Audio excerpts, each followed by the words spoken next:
If I had my pickaxe, I would... Oh, my finest...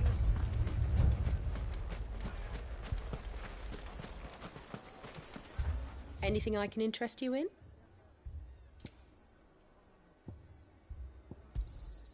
My thanks. Here you are. Fare you well.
No more vengeance.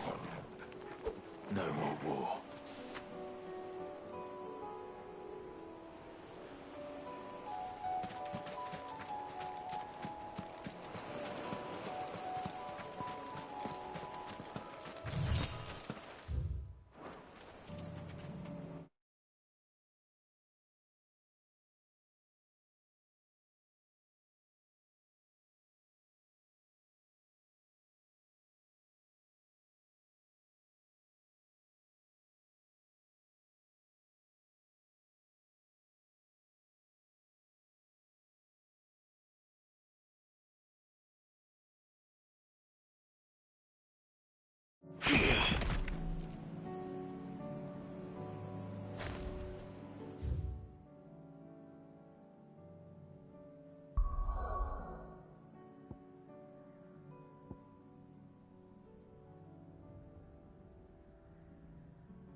Aye, it's a dangerous world out there.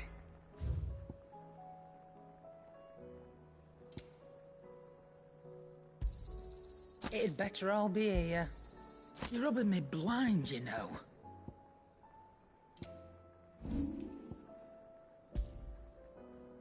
Is that all?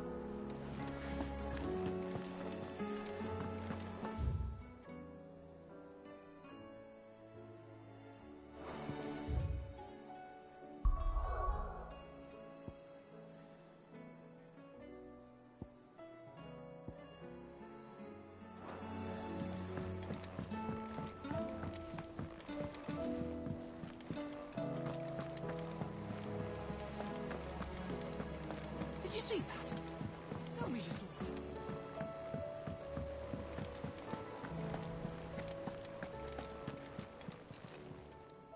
Oh, I wasn't expecting you back, so... All yours. Come again. I may have more for you.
Imperial army must have tired of their pets.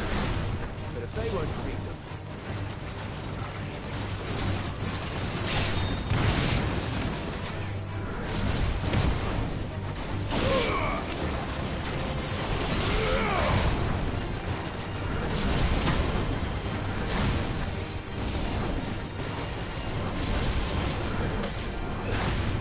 You're finished!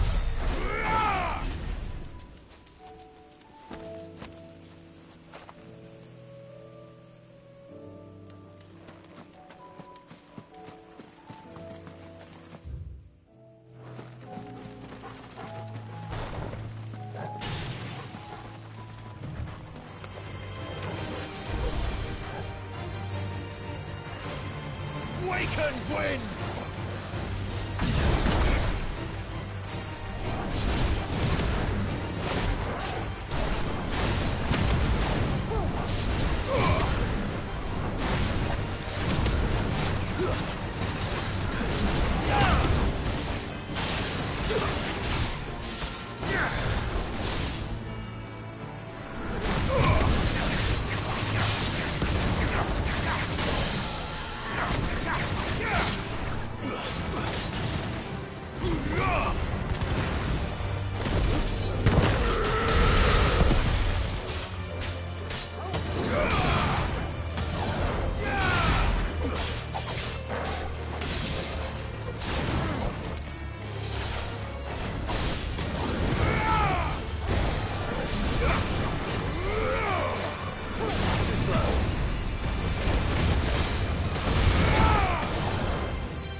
beast isn't to be trifled with.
Forgive me.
This beast isn't to be trifled with.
Sid.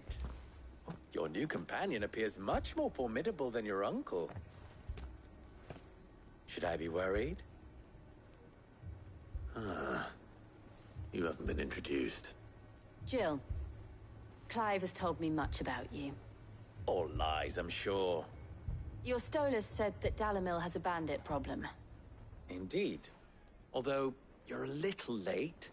They left with our food and guild days ago. Any idea where they went? The desert's a big place. Your guess is as good as mine. But the fact is, I have more immediate concerns. What did you say to me? What did you say? As if by magic. Let's just say we've yet to reach a consensus about how to solve Dalamil's little problem. And at this rate, it won't be the actions of the bandits which prove to be our undoing. It will be our own. Now, I've tried reasoning with the dissenting parties, but even the Desert Hare has limits. Perhaps we could talk to them.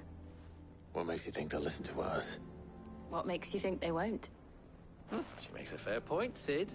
And you won't have wasted much of your precious time if you fail. They're just across the courtyard.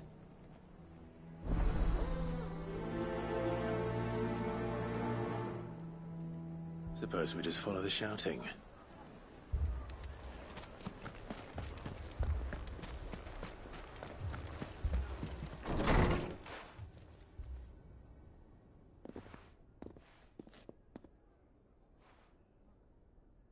You wouldn't talk like that if it had been your men whose throats were slit.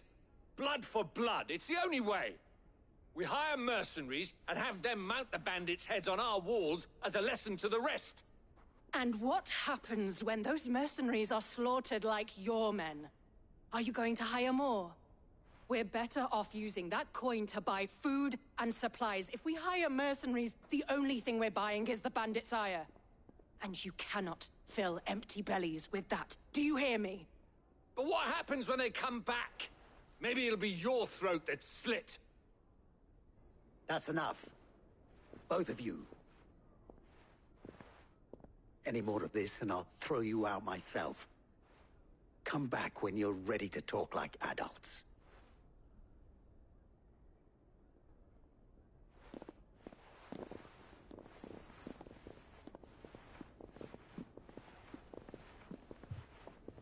Victor.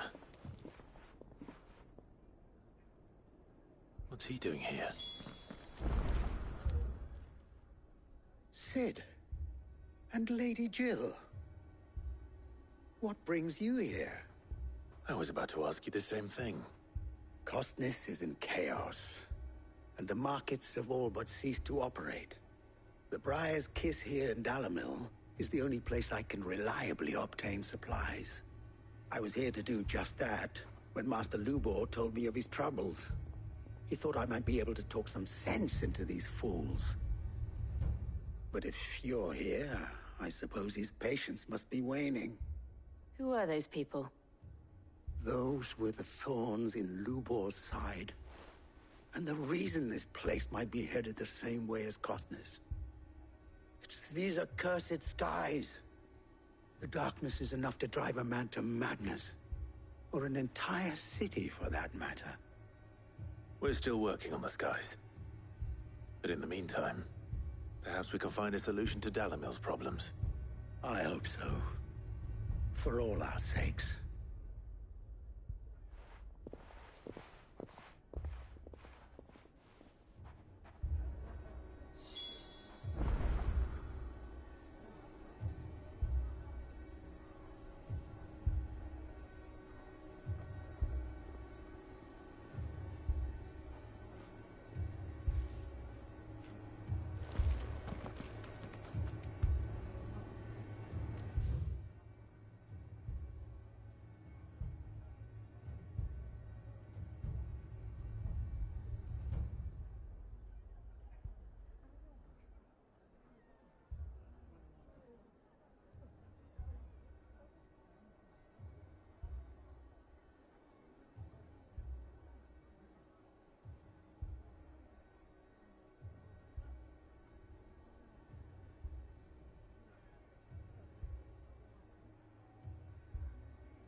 So, you see my predicament?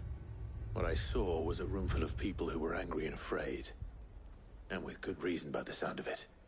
But if left to smolder, that anger and fear could set the entire town alight. My thoughts exactly. What to do? Both sides wish to protect their homes and livelihoods, if only they could agree on how. But as long as they are divided, we are vulnerable. And if there's one thing bandits like, it's an easy target. What would Sid the Outlaw suggest? Well, if it were my namesake, he'd let them choose for themselves, and be on hand to pick up the pieces when it all went wrong. That sounds like a recipe for disaster. A recipe for disaster is precisely what it is. But perhaps that realization would be enough to make them question the ingredients. While it's plain neither Conrad nor Natalie will countenance the other's proposal, it may still be possible to make them doubt their own. Before presenting them with a third option. And that would be?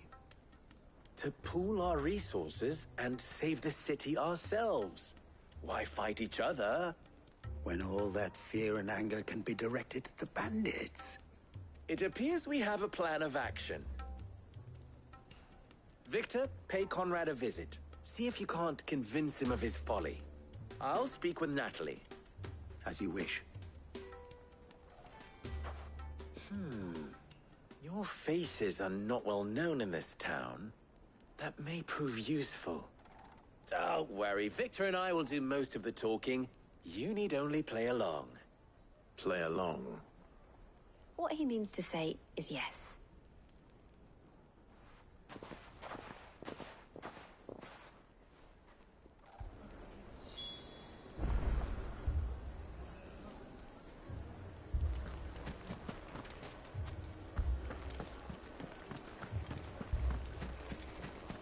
Picture it, Conrad.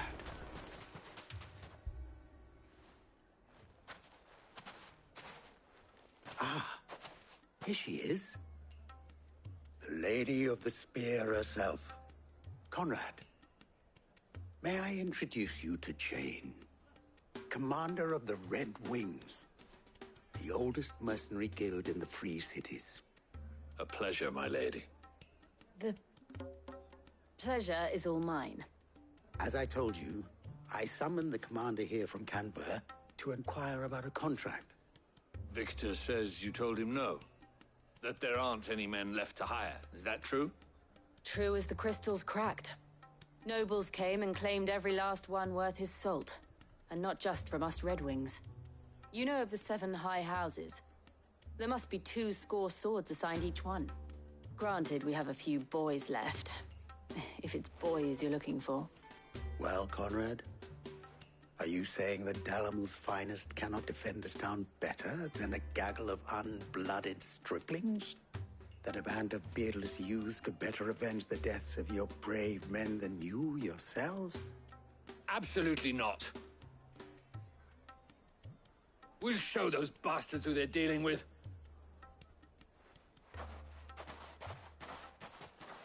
I can't believe that actually worked. Conrad's not what you call the brightest candle in the crypt. And there's a reason why I had you do the talking and not Sid. Well played, my lady.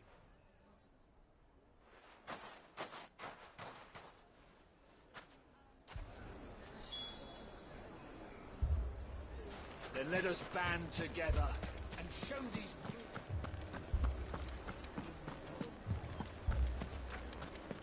A shop. If I had my pickaxe, I would... I mean, it may still be possible to buy something, and we may yet be allowed... Ah, here he is now. Natalie, allow me to introduce Lord Underhill of Randalar's prestigious League of Merchants. Lord Underhill. At your service. Underhill. I was just telling the good lady of our conversation, my lord, and how you were lamenting the state of the capital's stores. Lubor says that not only are the granaries almost empty, but that war and the Blight mean this season's harvest won't be enough to fill them for winter. Indeed, certainly that is the case. The nobles in the capital are buying up the city's stocks of barley and wine, driving the prices higher than most commoners can afford. It is only a matter of time before the peasants revolt. It is worse than I thought. If what Lord Underhill says is true, I fear we have little hope of supplementing our stores, meager though they regrettably are. And while I applaud your endeavors to dissuade our more bellicose citizens from seeking vengeance, I sense Conrad is not wrong in his assessment of the bandits' likely return. Which means that now, more than ever, we will need to secure what little we still have. Food, weapons, herbs, everything. If our humble town is to endure not only this hardship, but those that are certain to follow, we must stand united. All right. If it will help to protect my home, I'll do it. But you needn't have gone through this charade.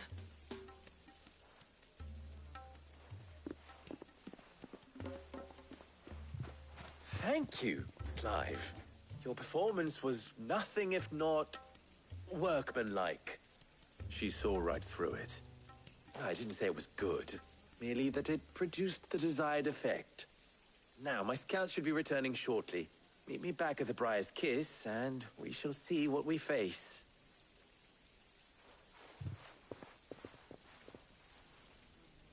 I'm not convinced our roles in this ruse were entirely necessary. I don't know.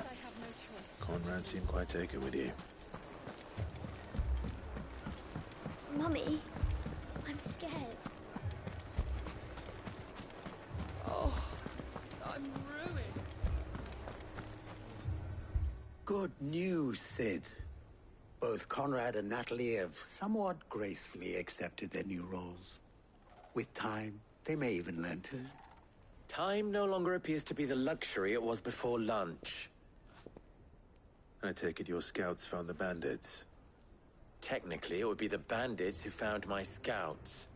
It appears they march for Dalimil as we speak. All of them.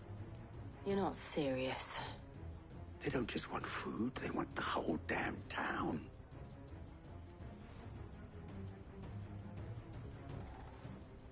I have a favor to ask. I'm told the bandits march in two groups, one from the south and one from the desert, in a move doubtless intended to stretch our already gossamer-thin defenses. Very well. Jill and I will meet those from the desert. But what of the rest? The rest, my friend, the city shall fight. Together. Mistakes, I concede, are high. But if this does not unite Dalimil, nothing will. That is a lot of faith to put into those who had their hands around each other's throats but a moment ago.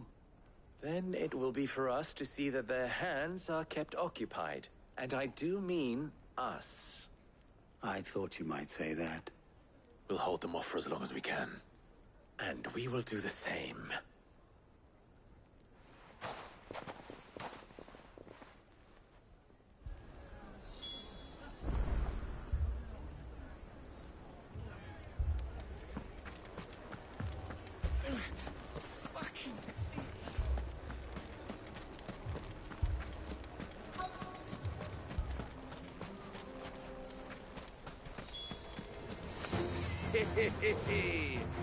The women folk have come to welcome us. I'll take that one. These are all yours.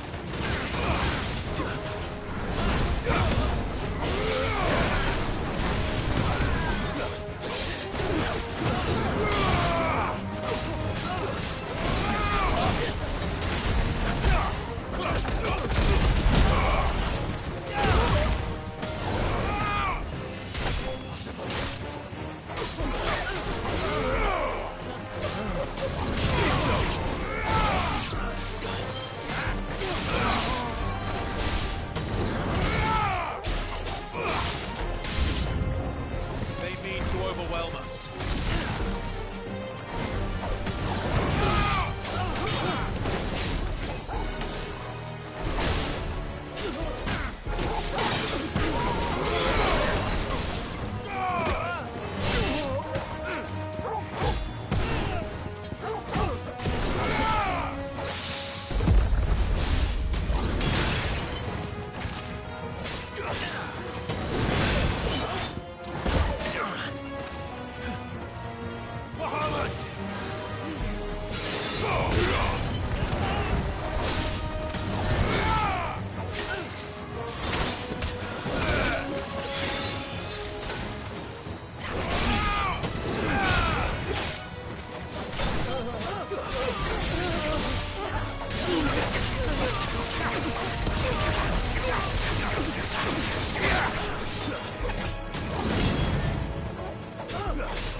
The townspeople.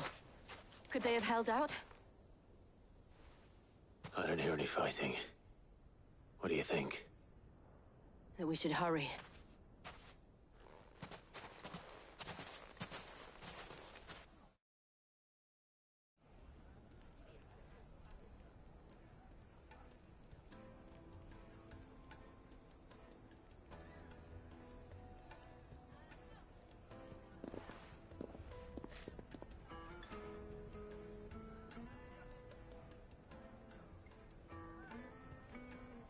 Natalie, I owe you an apology. You did well out there. The inn would have been lost had you not held the line. Without you, there would have been no line to hold. You saved us, Conrad. You saved Dalimil. We all saved Dalimil.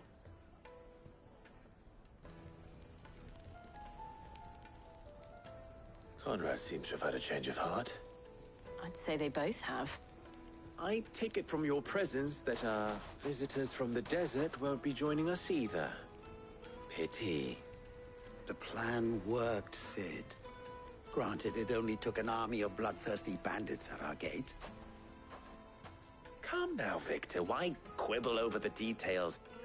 We are united, and that is all that matters. As for you, Sid, you fight considerably better than you act. I'll take that as a compliment.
bandits may be no more, but look what they've left us. Mummy. The gentleman of the town guard is...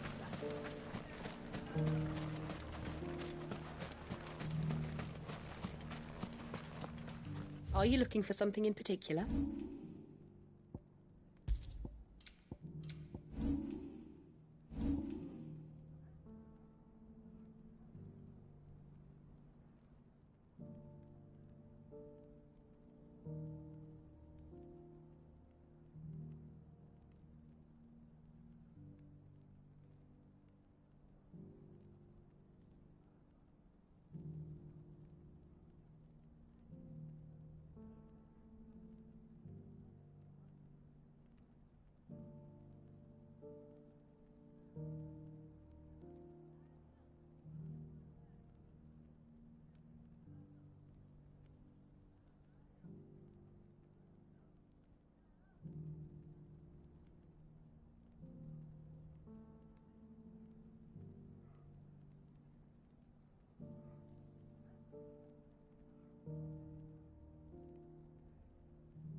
Thank you for your custom. Are you looking for something in particular? An excellent choice. Thank you for your custom.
Satan!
This one.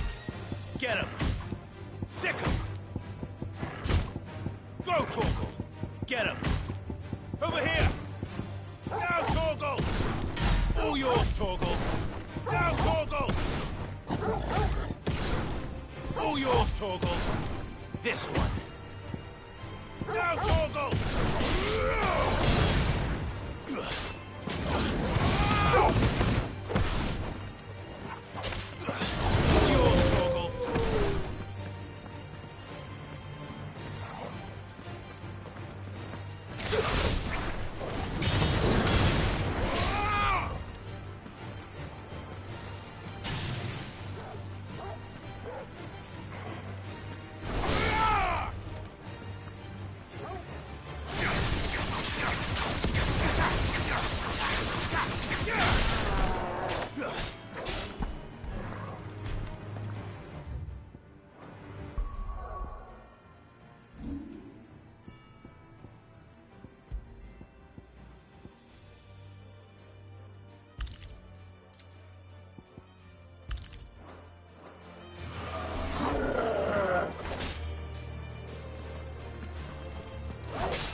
do I owe the honor?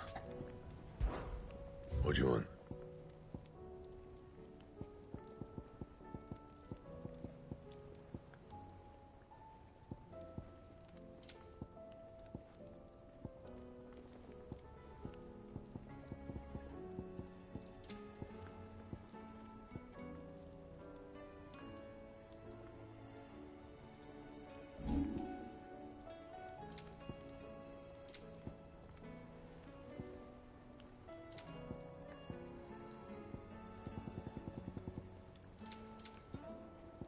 Anything else?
This man's gonna die if we don't get him to a healer.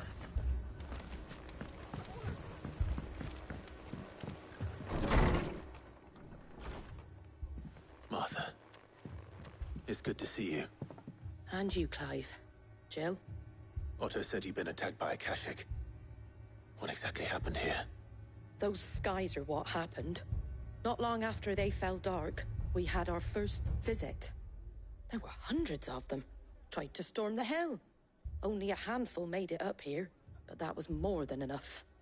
The rest are still down there now.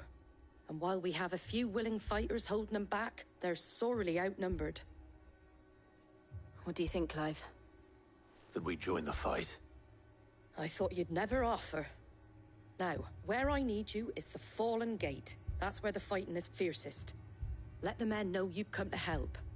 Something tells me they'll be pleased to see you. We're on our way.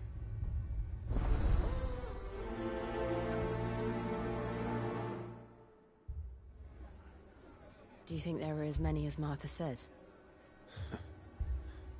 More.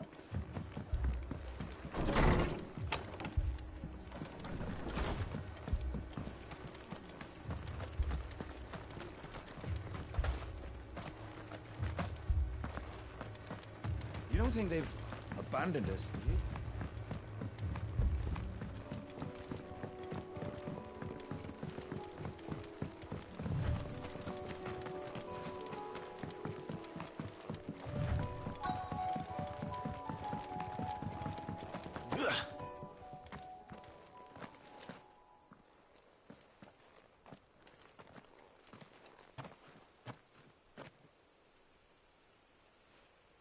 Clive, wounded.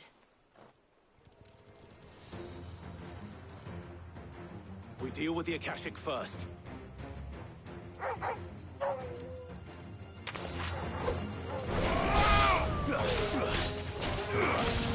Nice try.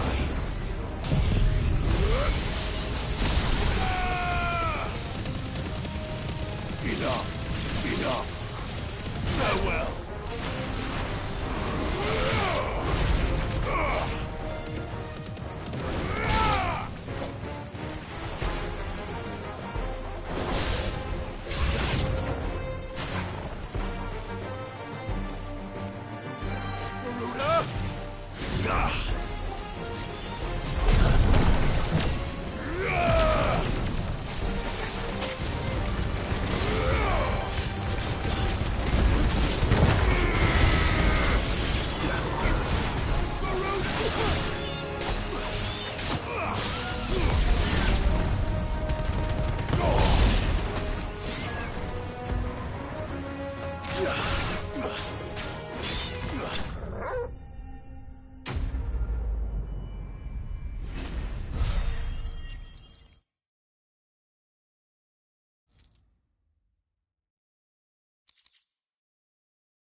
These men don't have the look of hired swords.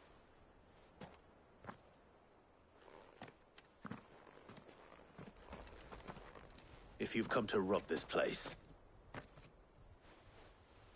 You are mistaken, my Lord Rosfield.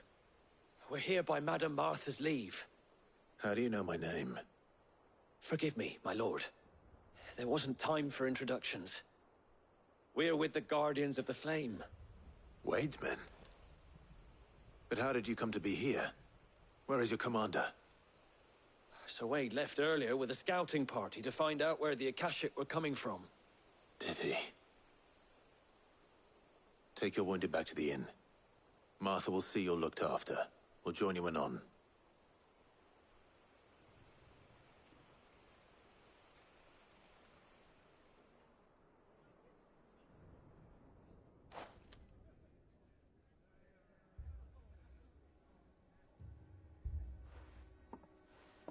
And to think you took them for thieves.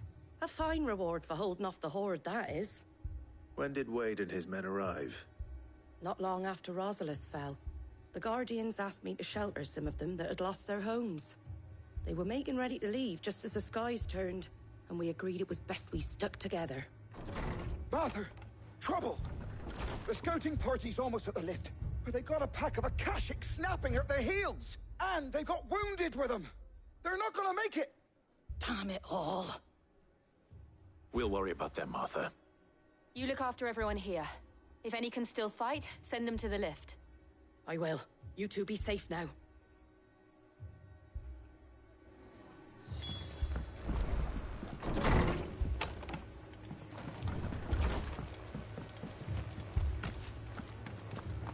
My brothers. Mad dogs.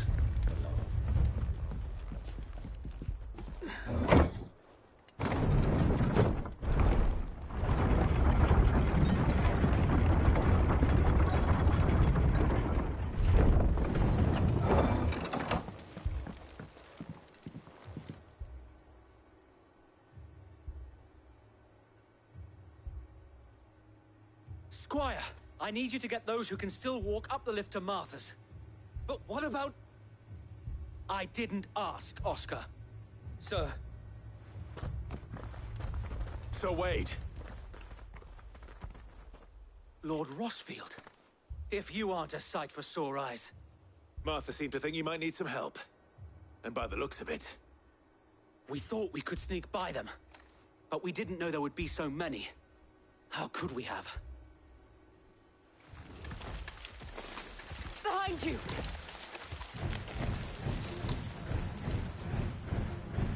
Damn it! We need to get the injured to safety. Do you think we can hold them off? We can certainly try. Are you with us, Sir Wade?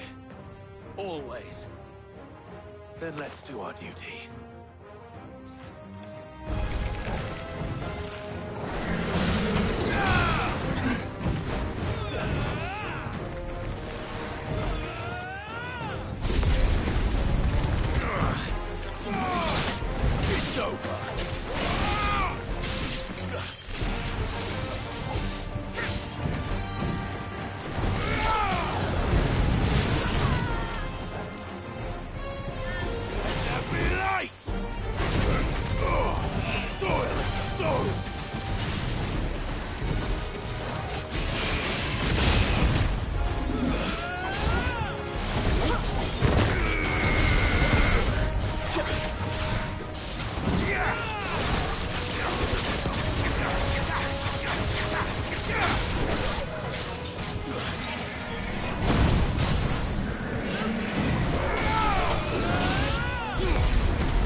Is anyone hurt? I don't think so. And yet again, you've pulled me from the flames. It's just a pity I keep walking into them. You've never been one to shy away from danger, Sir Wade. Like any shield worthy of the name. I see you're all in one piece. Martha! Is something wrong? The lookout saw smoke coming from down Eastpool way. Too thick to be a hearth. A second horde. Feel like finishing the job? Always. Jill and I will make for Eastpool. You'll need to move the injured without us. Don't you worry about them. The moment my men are safe, I'll follow. Good luck.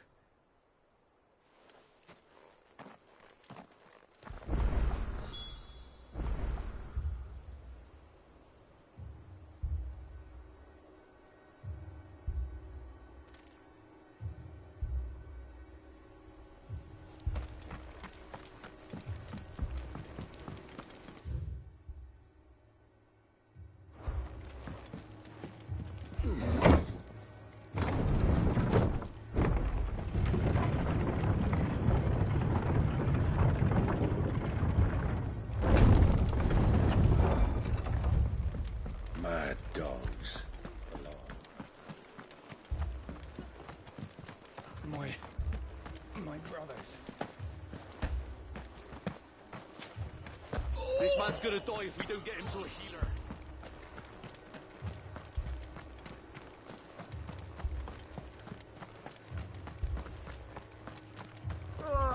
Just patch me up as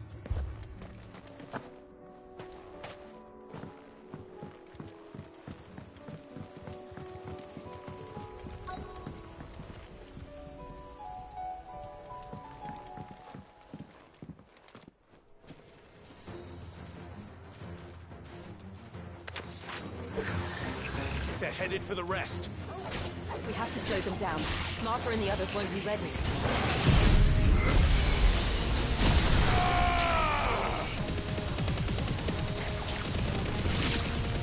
Farewell.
Something's coming.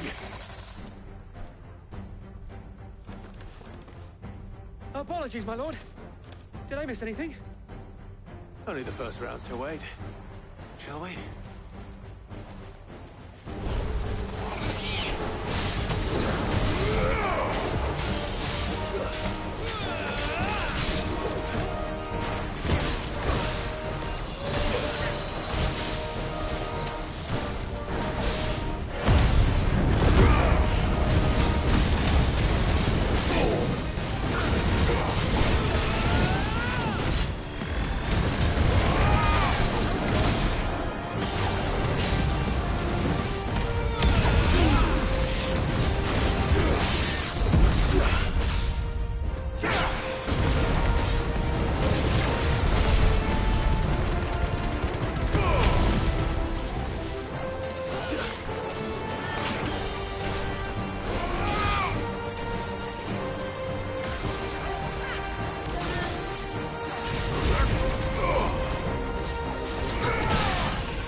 Do you see any more?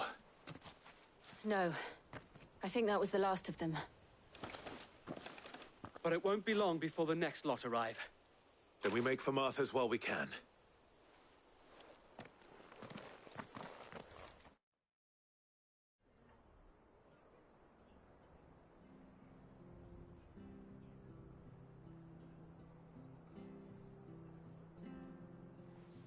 What did you find out there?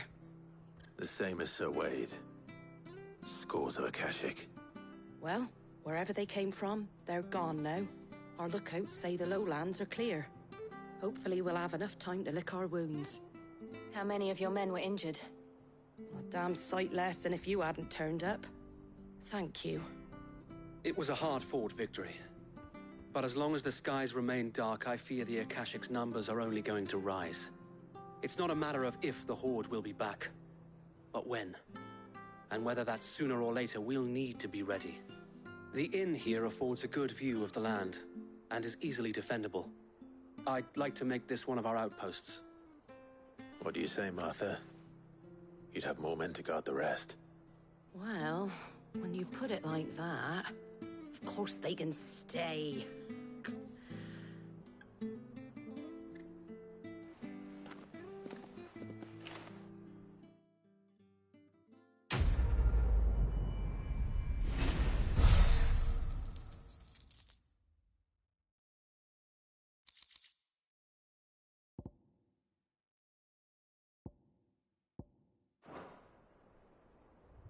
My lord, there's someone I'd like you to meet. Oscar, over here.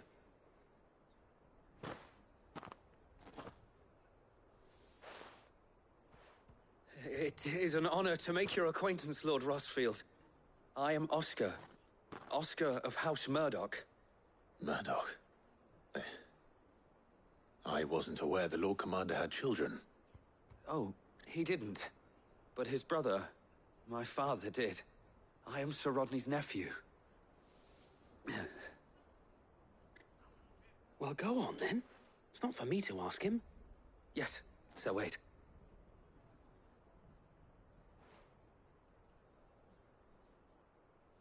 If it please you, my Lord Marquis, might you take me as your squire? I would learn the duties of a shield from the finest. I'm sorry to disappoint you, Oscar, but I am a shield no longer. Nor was I ever the finest. And spending time in the company of an outlaw hardly seems a fitting education for one aspiring to take his oaths. My Aunt Hannah once told me that a man is not defined by his title, but what he does in its name. You have accomplished much since taking on the mantle of Cid, winning no little honor in so doing. And I would sooner serve under an honorable outlaw than an unworthy shield. Not that Sir Wade and the other Guardians are... I mean to say that, they're... It's all right. We know what you mean. There is only so much the boy can learn from me, my lord. But a squire... Would that really be so bad? You were a squire once. And I'm certain Sir Rodney would approve.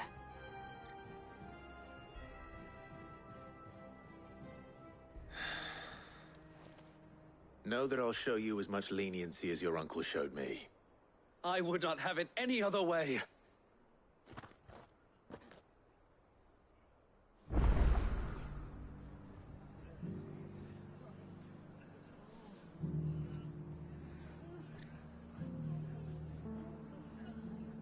I will not let you down, Lord Rossfield. You or my uncle.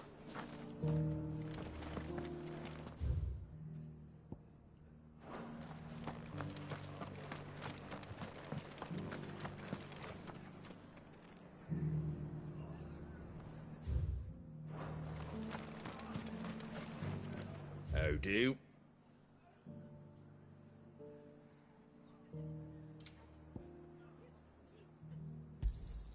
There you go. That all, is it?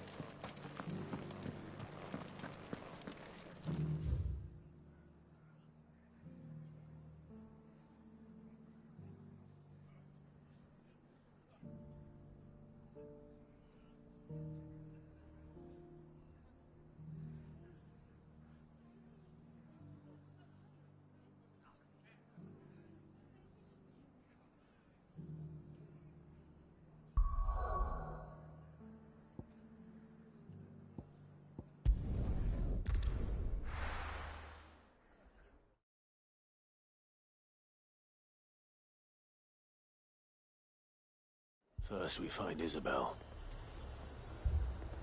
Heard a bloke saying he saw ghosts on the far side of the wall. I saw it with my own eyes.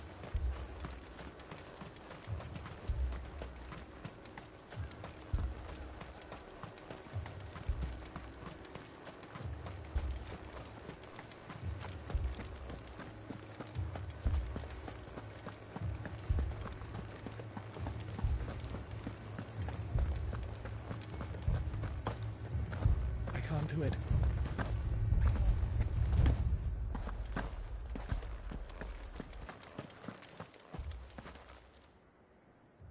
My lord. Milady. We received the dame's message. There have been sightings of strange creatures, I understand. With the blue eyes. Yes. Like a Kashik, but different.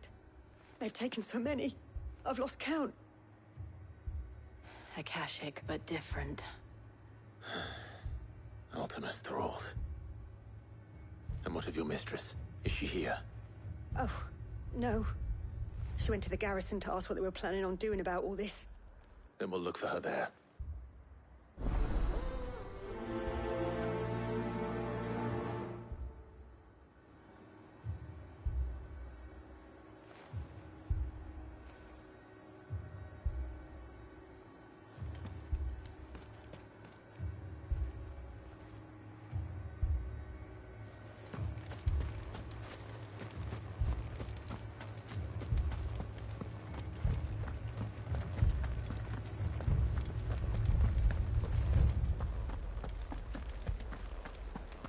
Four left for more on the captain's orders.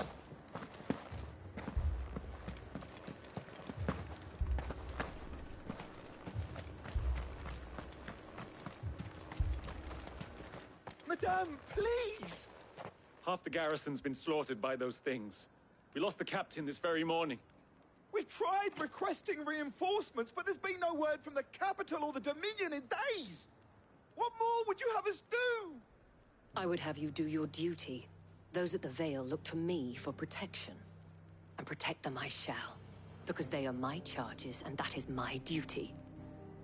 In case you have forgotten, the people of this town are your charges. But more than that, they are your people. Your sisters, your brothers, your lovers. So you have a choice. Lay down your sword and watch as they are slaughtered, or take it up and do what is right. She speaks the truth, you know. This here, it's all we have. It's all that's left. What we have left is our lives! Do you really want us to lose them as well? Not if we don't have to. Look, there's a cask under the captain's bunk. Let's talk about this over a drink, eh? I'm listening. I'll have a word with him.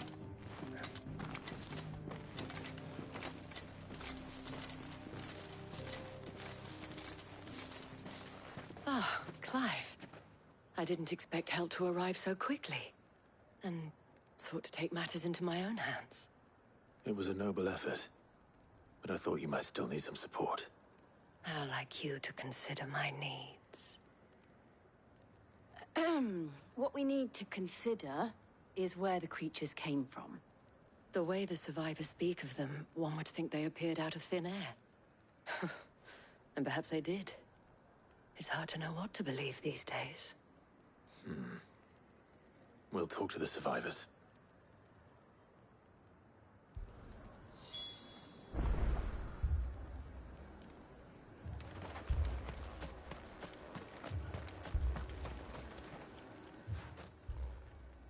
You're a pikeman, yes? What happened? I've got family in Moor. I heard the flood was spreading, so I went to see if they were all right. And a pack of them glowing things found me in the meadow.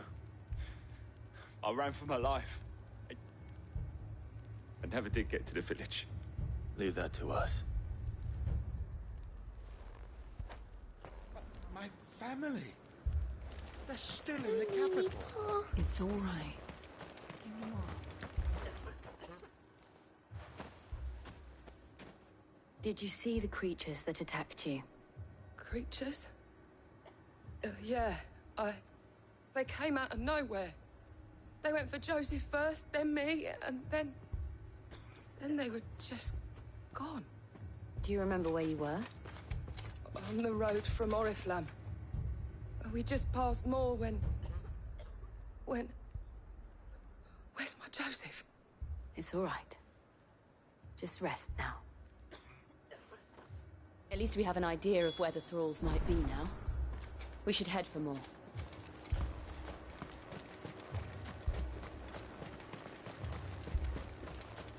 I assume you have a plan?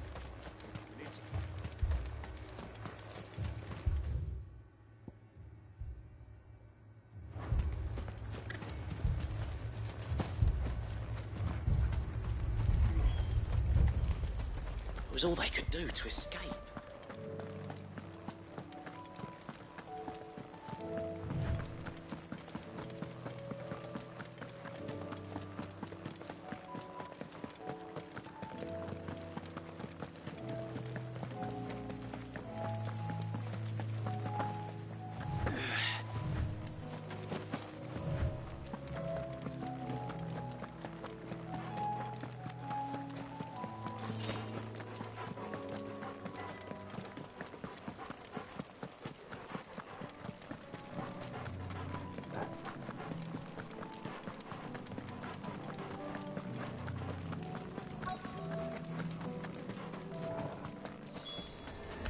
Clive, look!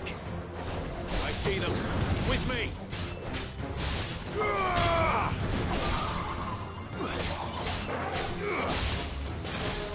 Stay down!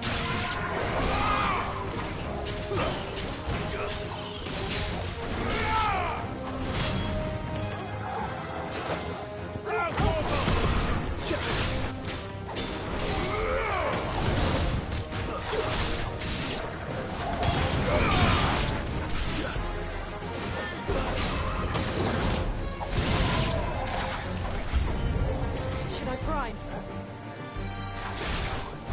Save your strength.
Do you think there are more?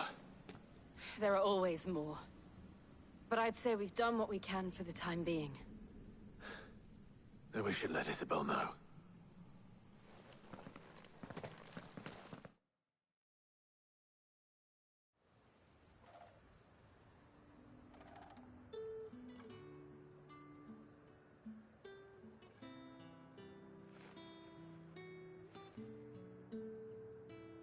You have the town's thanks.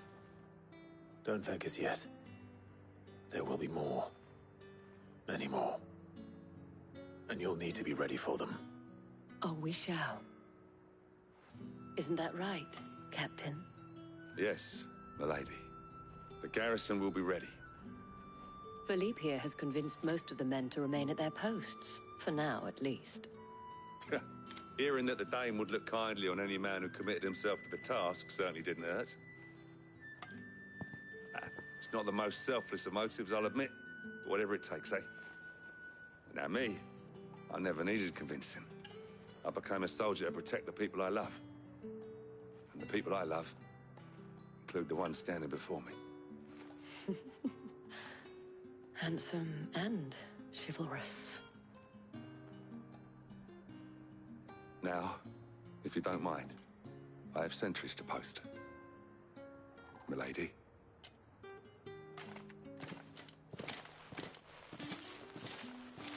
Lest you wonder, I'm not foolish enough to believe that this has solved all of my problems. But it has solved one, and that's one fewer than I had this morning. Thank you again, Clive.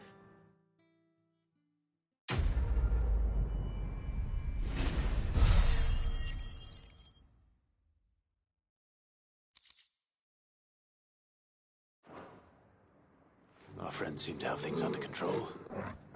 For now, at least. Let's go and put Otto's mind at rest.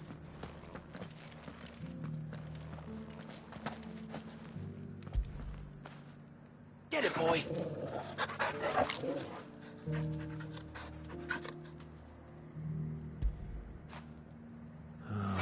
Torgal.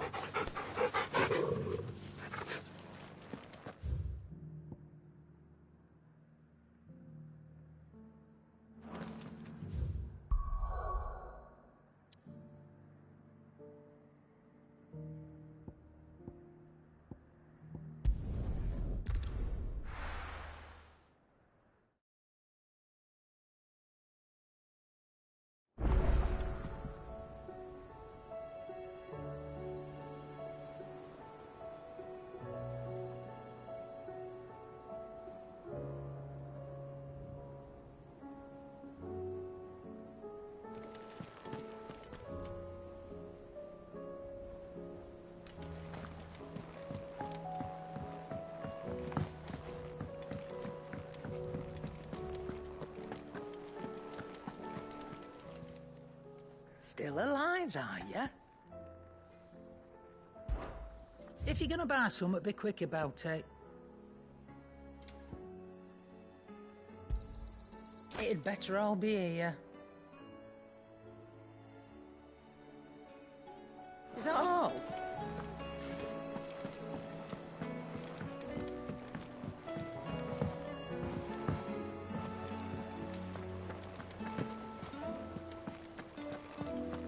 Did you see that? Tell me you saw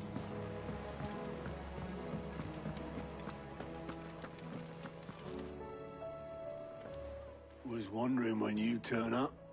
Had owls from all our friends thanking you for your timely intervention. How is it you always manage to arrive at just the right moment? Luck, I suppose. Any word on the rest of the realm? Let's see. Storm's still crying out for Mother Crystals. The nations are still in chaos. And the skies are still the color of a kick in the kidneys 2 days on. So... Right. Clive, we knew this was going to happen. Well, not the bleeding skies part, but you take my point. Now's not the time to second-guess yourself. Now's the time to visit the infirmary. Taya says your brother's awake. Thank you, Otto.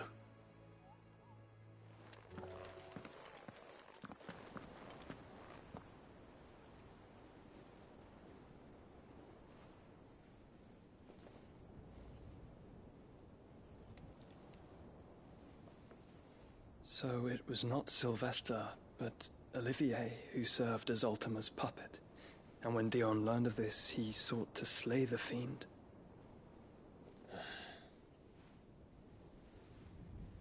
Only for his father to take the spear that would have freed him. Enough to drive a man to madness. Small wonder he hasn't stirred. I would be afraid to wake. Had I but reached out to him sooner, warned him of the threat Ultima posed. But now, both an empire and her prince lie broken. Joshua, what do you know of Ultima?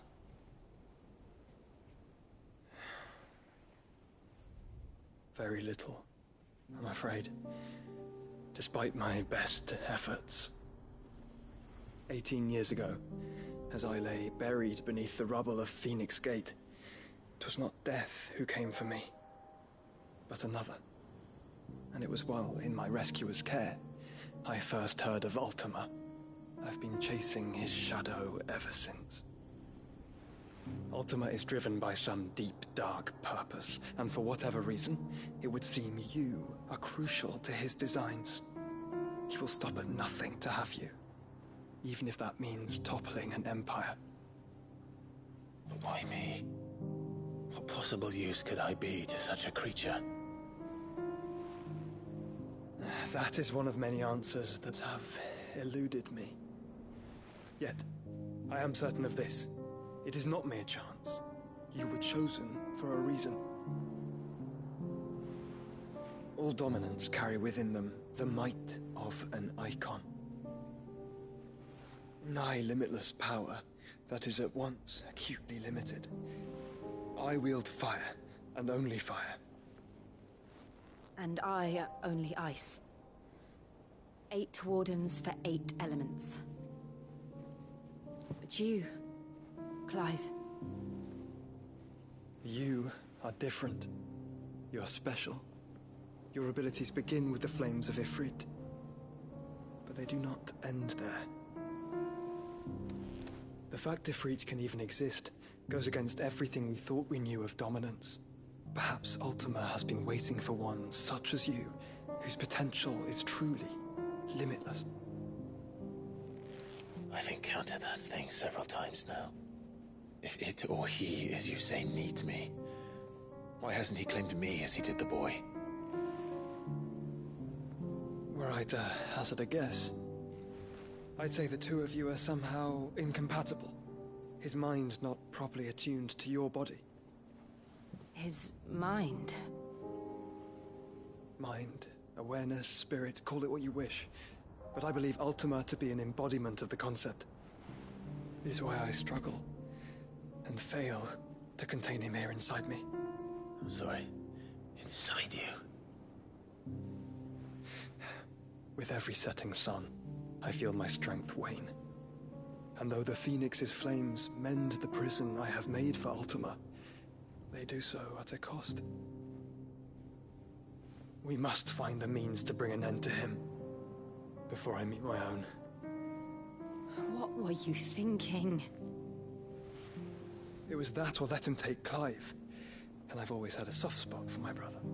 But that doesn't mean you should sacrifice yourself to save me.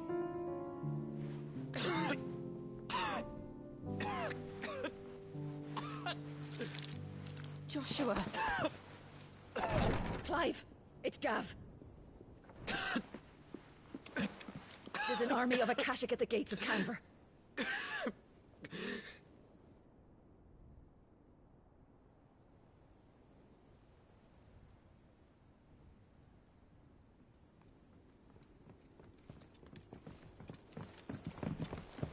Well, what's the short of it?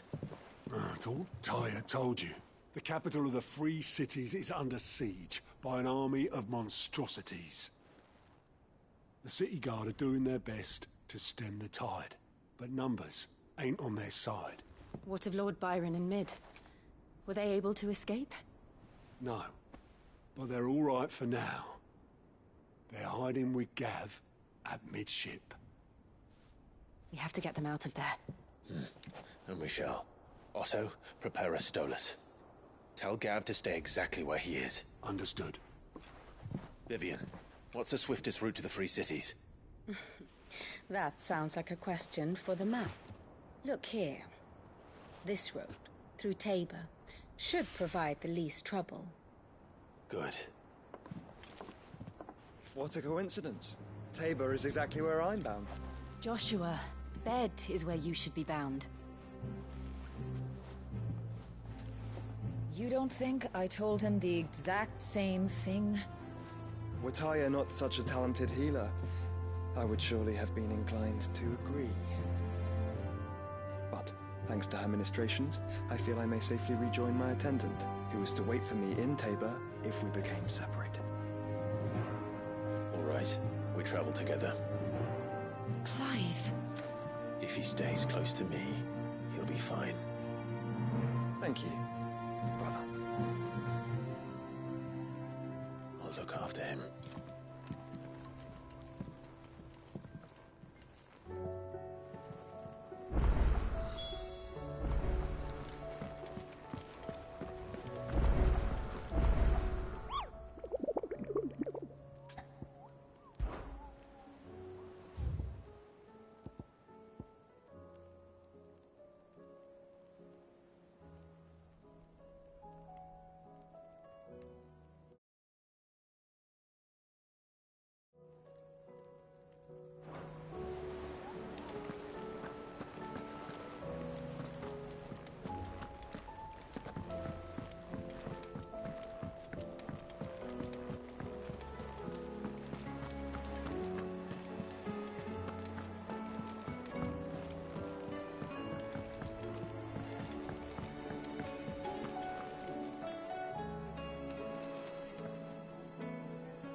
Seems the hideaway. Blasted book! Appetite.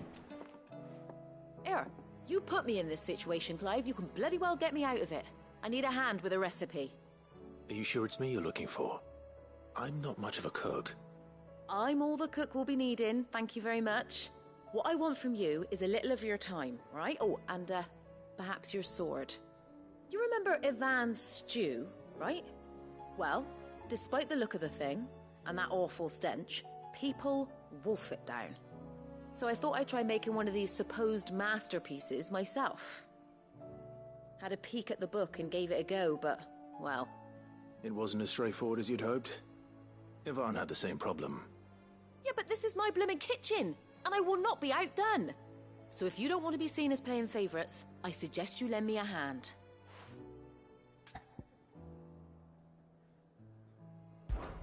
I've never been one to play favourites, Molly. And I would be only too happy to lend you a hand. So, what's on the menu this time? A fried mortress of skyworm. That's one heck of a name, innit? Recipe seemed easy enough to an old hand like myself. Thought I'd followed it to a T. Only, turns out skyworm livers and drake's mint are not what I thought they were. At least I hope they're not, given the rancid mess they made. Ivan said the recipes in the culinary pilgrimage date back centuries. Who's to say the ingredients even exist anymore? Well, that's a question for a scholar, wouldn't you say? Perhaps you know of one? Kindly old fella who haunts the shelves, maybe? Fine. I'll go and speak to Harpocrates. Perhaps he'll know something. And if he does, I'll see if I can find your ingredients for you. You do that. Lest we forget, you've got a reputation to uphold.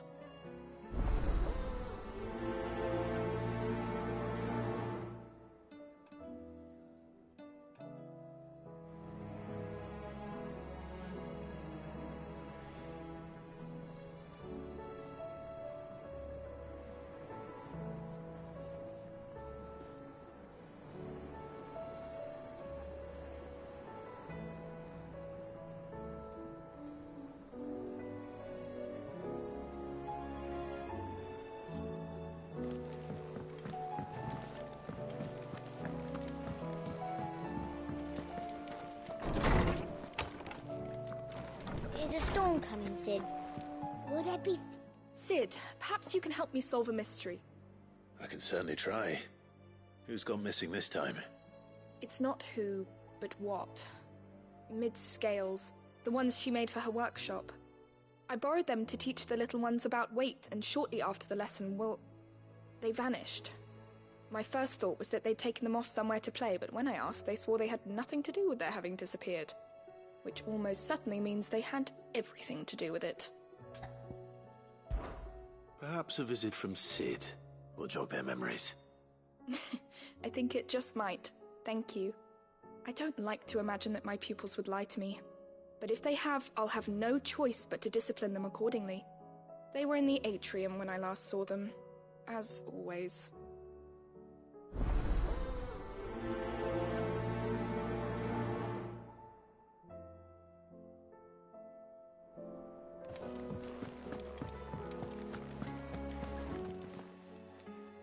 Lawsman Harpocrates.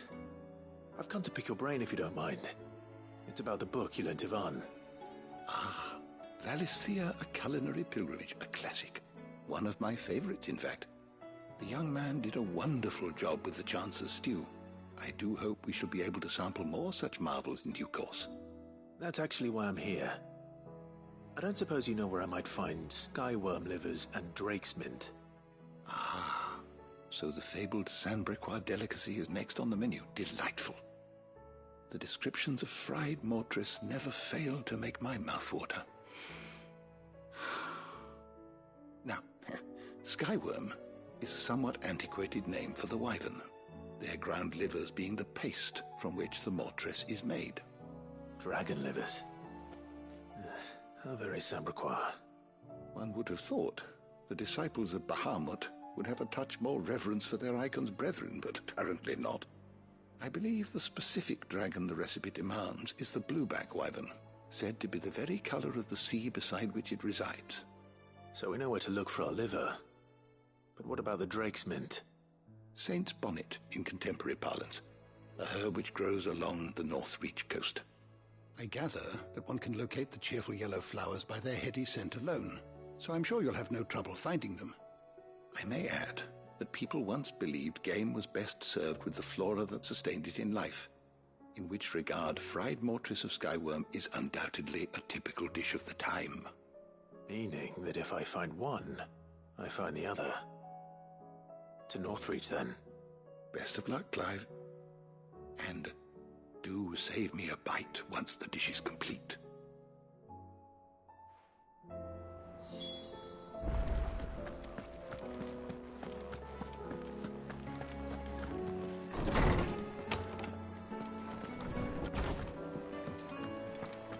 Seems the hideaway is lost its...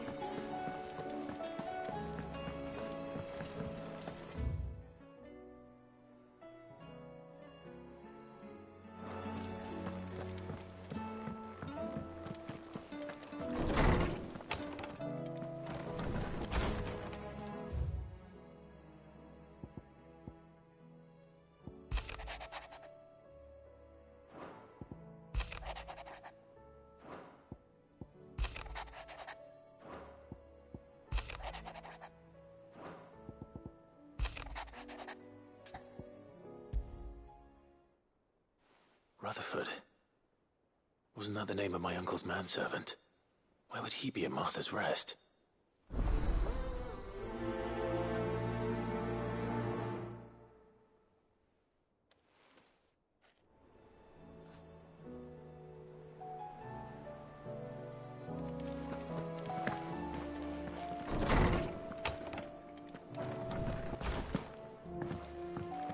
Did you see the pair that popped?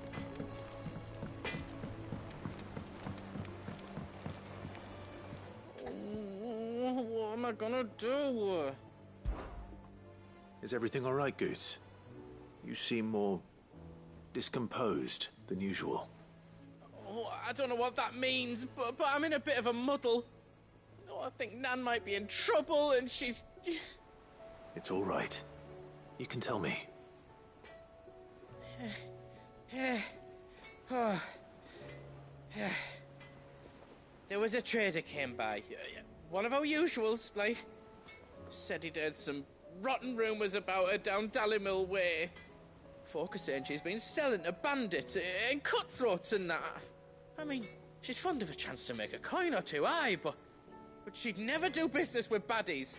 Especially not the kind who go hurting people who haven't done out. I wanted to ask her about it myself, but I'm scared she'll give us a tongue lashing. She'd never give your tongue a lashing, though, would she?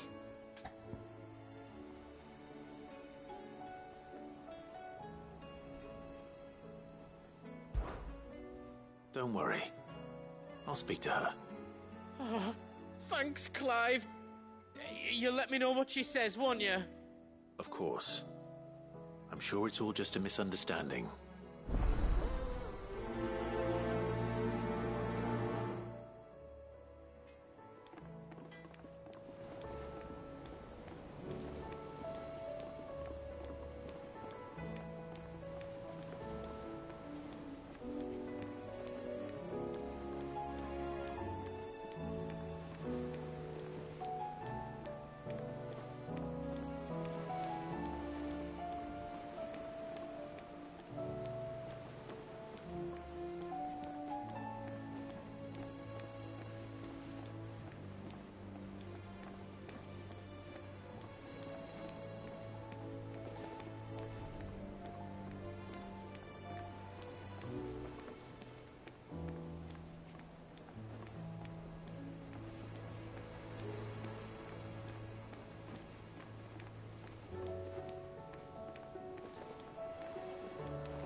I heard the Emperor was impaled.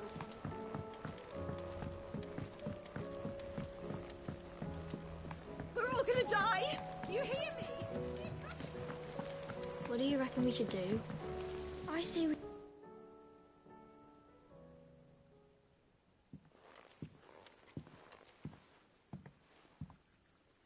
did! Hard at your studies, I see. And what is that? It's not a set of scales, is it? No. Of course it isn't. Well, not anymore, it's not. Oh, And just how long hasn't it been one? we're sorry. But we didn't break them. We dismembered them. Just like Miss Mididol showed us. Miss Mididol? And why would she have you dismembering her creations? Because that's the only way to become a ninja-neer. Miss Mididol said, the best way to see how something works is to take it apart and put it back together again. Well then, your work is already half done. Carry on. About that. The taking apart was easy enough, but it's the putting back we can't work out. Speak for yourself. The heavy thing goes at the bottom. Then...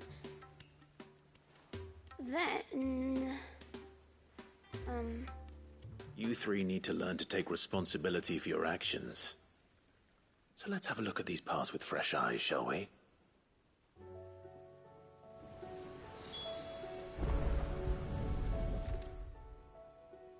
All right. Everything here was once part of Miss Mididol's scales. Every piece has its own role to play, and each is just as important as the others. If even one of them is missing, the scales won't work. So let's think about what those roles might be. You already know one of the pieces, the body. Its role is to support everything else. But what of the others?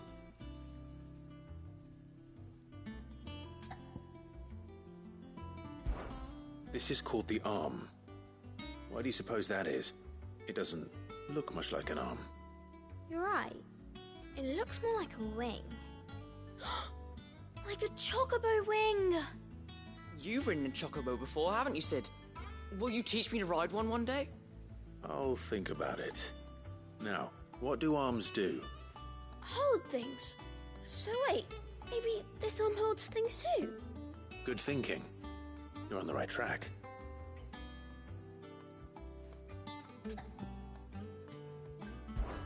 These round parts are called the pans. You all know what a pan is, don't you? I do. Molly uses them in the kitchens to fry bangers. But these aren't for frying bangers, you idiot. They're for weighing stuff. But what if I wanted to weigh Goots? I don't think he'd fit on that little thing. Probably not. What are the chains for?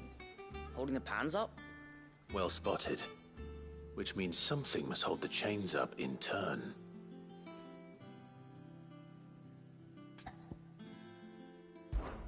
This tiny piece is what's called a cogwheel, or gear. Have you ever seen one before? I have. Miss Mididol's dungeon is full of them. Most are on the floor. She puts them in all her inventions. They spin round and round and round and round and... That's right. They're very useful when you want to make things move. Do you remember if there was anything on the scales that moved? I remember the arm moved when I tried weighing an apple. And then somebody ate it. Not my fault. You shouldn't have tried weighing it before lunch. You know what part's supposed to move and how it's supposed to move. So, let's put the pieces together first, see what doesn't move, and then stick the cogwheel to that. Not a bad idea. You see? It's not so difficult. So, now that we've taken stock of the parts and learned what they do, what do you think? I think we've got it. Then here's what we'll do. You tell me what goes where, and I'll put the scales together. Well, obviously you need to start with the body. All the other pieces fit onto it, don't they? And the arms go on the body, just like real arms. Or wings, if you're a chocobo. And then the arms hold the pans by the chains. Very good. Let's see if that works. There. All finished.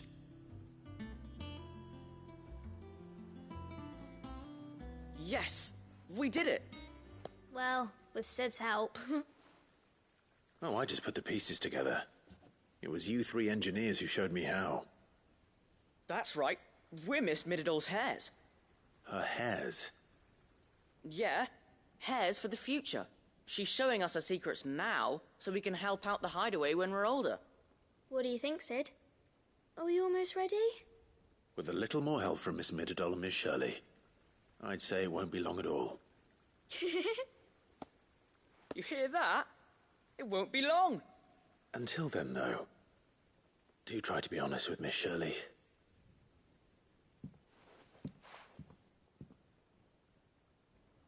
Hey, look! We never used the cogwheel. You don't think Sid forgot about it, do you?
Is a storm coming, Sid? Will there be...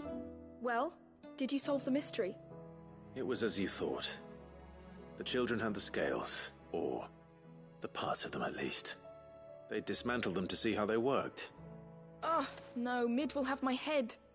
Thankfully she won't. This might even have been her idea. Although I was the one who ended up teaching the lesson. I'm so sorry, Sid. I know how busy you are. I shall see that the children are properly punished. Please, there's no need. Mid seems to have taken the three of them under her wing. She's even calling them her heirs. She'd have them follow in her footsteps. And her father's. I see. Sid, do you know why Mid has been spending so much time at the hideaway of late?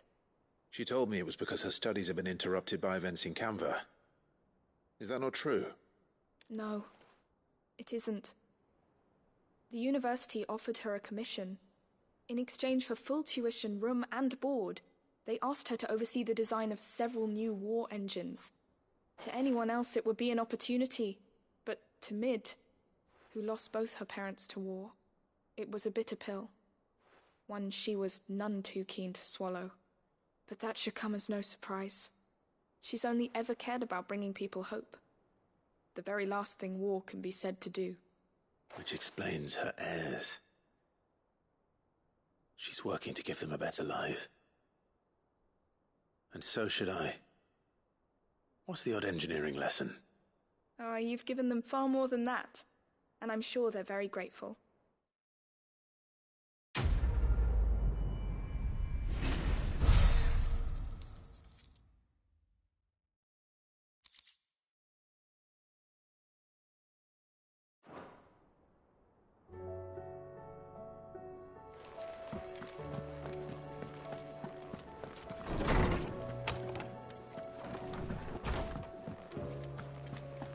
Seems the hideaway's lost its... Lady Karen. How's business? Not nearly as foul as the weather. You're doing good trade then? Both in and out of the hideaway? Can't complain. Wait. What exactly are you getting at? Not once in 5 long years do you pay my affairs half a care. But here you are today, raking me over the coals like a bloody popoto. Just asking. Out of interest. All right. I'm here because I was told that certain rumors have been circulating. About you selling weapons to brigands. Oh, are you? And who was it who knows me so well as to tell tales of my evil exploits? I didn't exactly hear firsthand. All I know is that someone in Dalimil has been spreading word to that effect. And what? You believe it? You think I'm profiting off the blood of innocents, do you? Look, I've done things I'm not proud of. Might be there were a time when I turned a blind eye to the wretchedness of the world so I could line my pocket. But that woman is no more. And you'd know that if you'd ever paid the slightest bit of notice. You're right, Lady Karen. I apologize. It was wrong of me to doubt you. No, it was. Now, I reckon you've got better things to do than pointing your do-gooding finger at a poor old woman. Of course. Good day.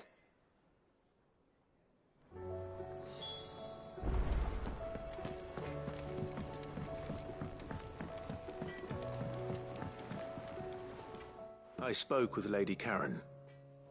What did she say? That the rumors were unfounded, and that I was a fool for thinking they might hold any truth, along with some other things that made her feelings clear. And while it sounds like she may have done things she regretted in her past, she says those days are behind her. Oh, well, that's good. I knew Nan wasn't caught up in out bad. But why would people say she was? What did she ever do to them? It's not right. No, it's not. But people do things for all sorts of reasons. Perhaps we'll never know. Well, I'm going to find out. That trader, he said they were all talking about her in Dalimil. So that's where I'm going. I'll find someone who'll tell me, you'll see. Are you sure that's wise? Whoever's spreading these rumors means Karen ill. Oh, right. But that's why you'll be coming with me, isn't it, Clive? I suppose it is.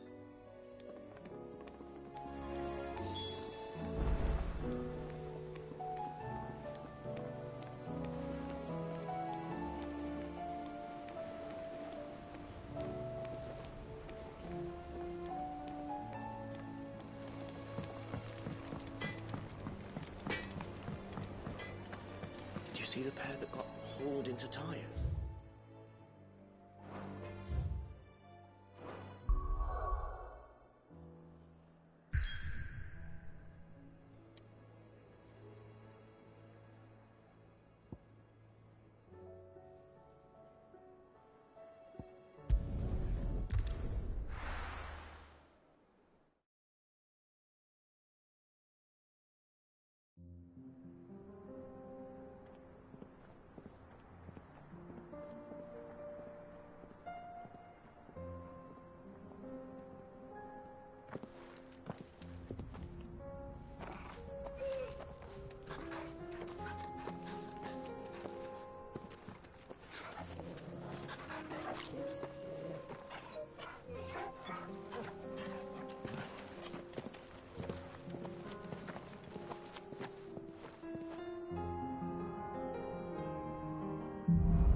It's like a dream. The four of us out walking like we used to. Enjoying this, are you? Gav and the others could be in danger as we speak. You're right. I'm sorry. Yote is a fine scout. If Canva was attacked, she will already have begun gathering information. Tabor isn't far. We should pick up the pace.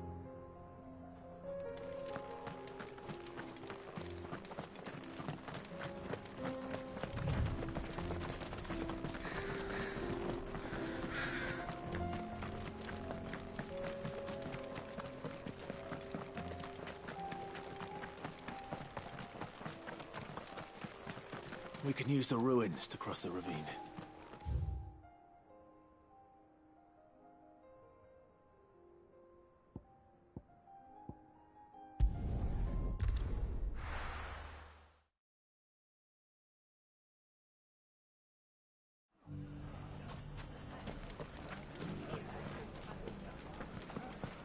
bandits may be no more, but look what they've left us. It shouldn't be too hard to find goods. The gentleman of the town guard.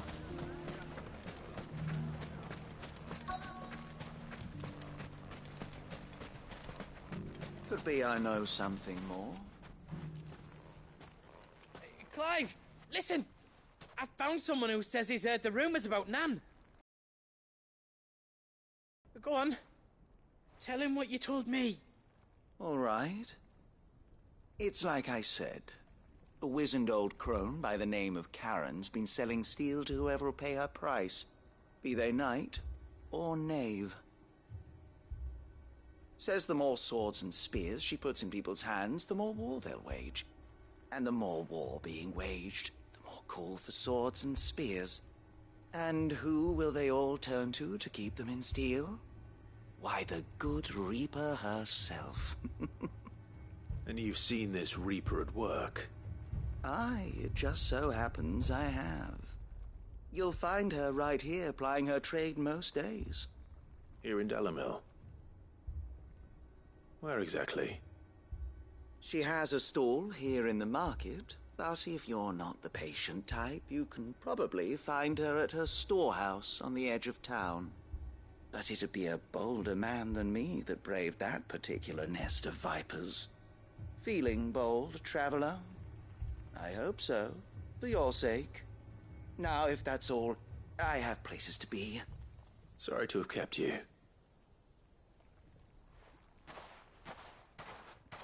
You don't think Nan's the Reaper, do you?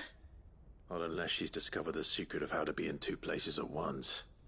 Eh? What do you mean? Lady Karen hasn't left the hideaway in weeks. So who has been running this stall he spoke of? Good question. I'll go and have a look. And I'll visit this storehouse on the edge of town. All right, but be careful, Clive. You too, Goots.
The gentleman of the town guard is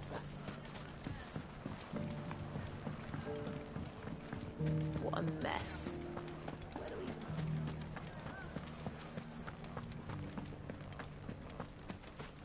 You fought very bravely.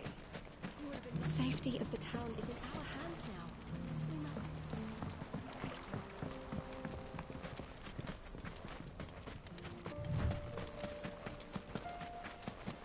Time to brave the Viper's Nest.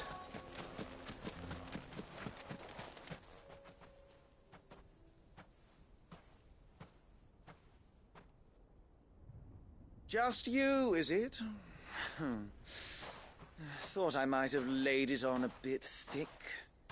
It was a fairly unconvincing tale. So, what now? That's up to you. Die a slow death, or a quick one. Boys, he's all yours. But that sword is mine.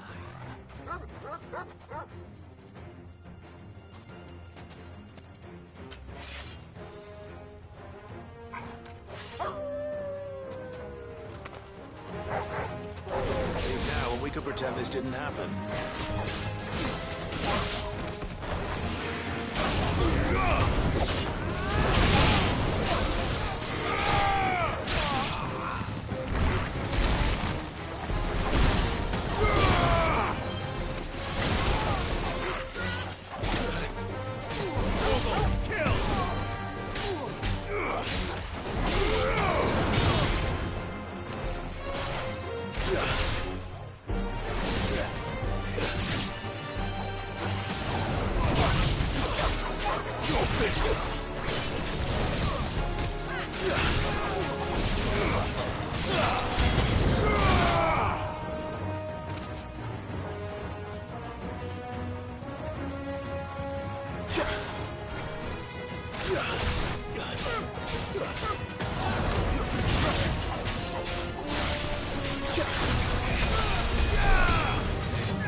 Finished.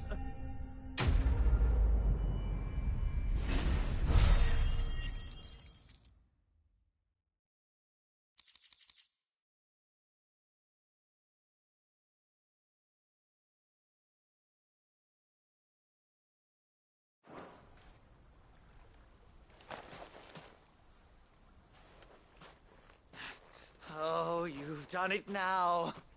Go on. Tell me what I've done. When the Borgwyn finds out you've killed his men, he'll have your head. He only wanted that bull of a manservant, the dim one always clinging to Karen's skirts. You weren't even supposed to be here. Who the hell are you anyway? What were you going to do to him? The Borgwyn wanted him to get to Karen. I was only supposed to point the lamp in the right direction once he arrived in Dalamil. But then you turned up. Well, go on then. If you're going to end me, end me. You're not worth the effort. Now be gone, before I change my mind. Fucking coward! I need to find Goots. Right now.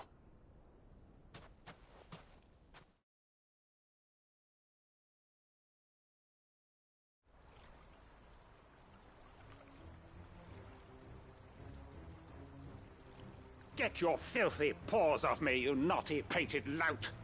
Stop calling me names!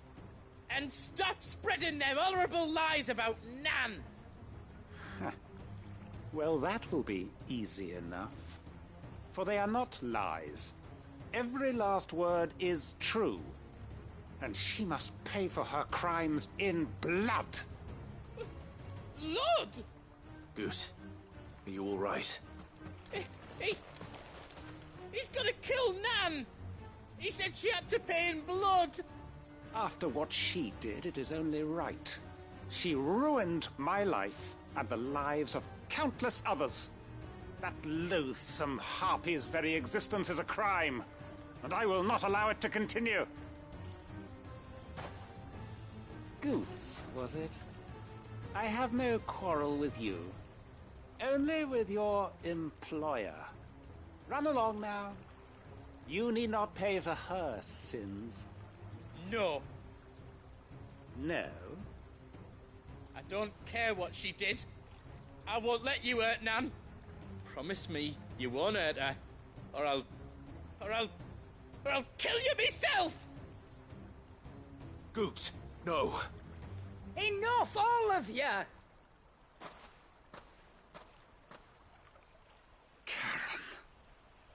But how did you? You're a sight less clever than you think you are, the pair of you. Did you think I wouldn't notice the two of you slinking off together? Well, the whole thing got me thinking, who in Dalimil might bear me a grudge? And a certain snivelling shit I ran afoul of in my fairy years came to mind. Though it was just Bogan back then, wasn't it? I thought the years might have taught you some sense, but I see you're the same pants-pissing craven you've always been. What was it we called you? Wet legs? You bitch! Everything that happened, it was all your fault! And now you'll finally pay for what you did to me!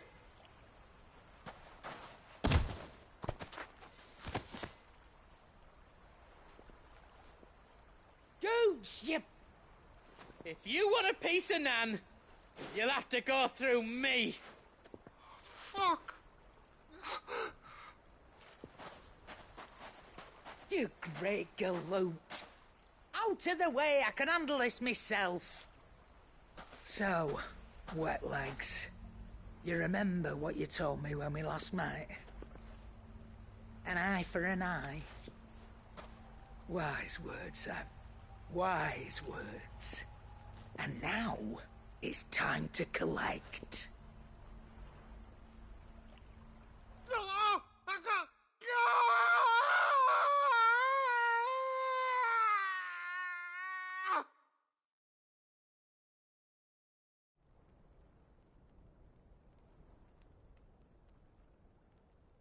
Sorry to keep you waiting. Is he... Dead? No.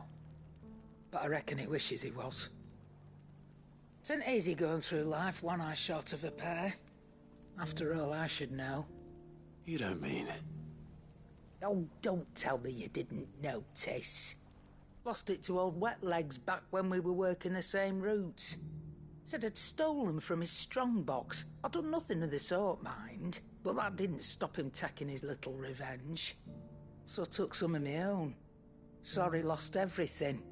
His coin, his clients. Always knew he'd be back one day to claim his due. But he crossed a line dragging poor Goots into this. He didn't hurt you, did he? No, Nan. Still got all my arms, see? Legs too. But what if he comes back again? What if he does? First we take the other eye, then we work our way down. He'll learn his lesson soon enough. But something tells me the Wet Legs has learned it already. Right. Let's get you back to the hideaway. You've attracted quite enough attention already. Ta-ra, Clive. Remind me never to cross you, Karen.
Nothing like a dish of cold vengeance to foul the gut. I'm sorry, Nan. I didn't mean to make things worse. I just thought I had to protect you. Like you've protected me.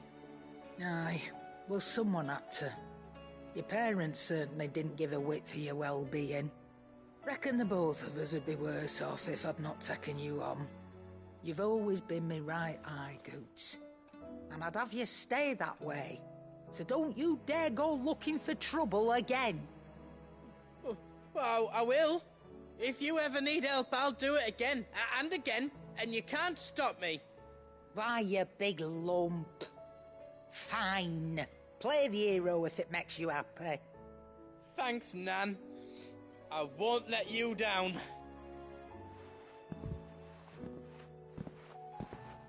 There's nothing he wouldn't do for you. That's as maybe. But if he's ever to make his own way in life, he'll need to start looking out for himself as well. Till then, he'll need people to watch his back, just like you did in Dalamil. Don't think I didn't appreciate that. Of course. His family. Stop it. You make me one good eye, mister. I don't go thinking that'll do you any favours. A potion today'll cost you the same as it did yesterday.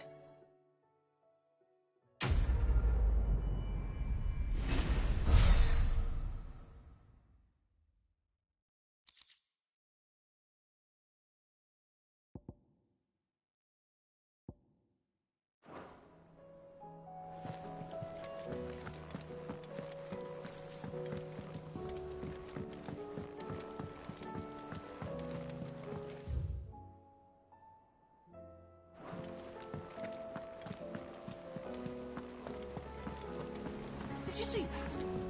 Tell me you saw that.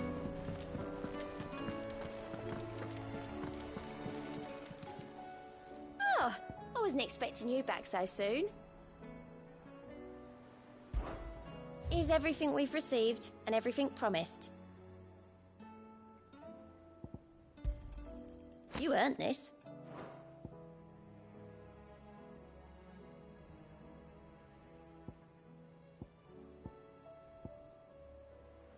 Come again.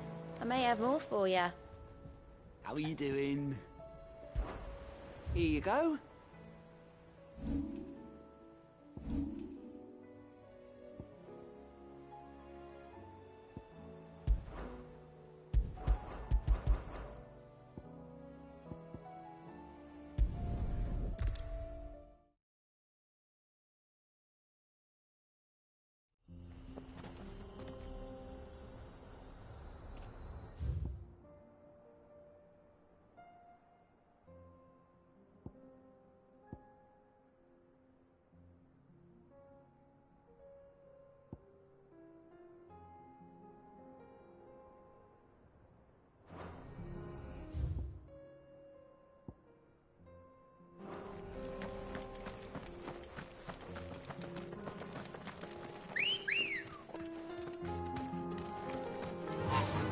Run like the wind.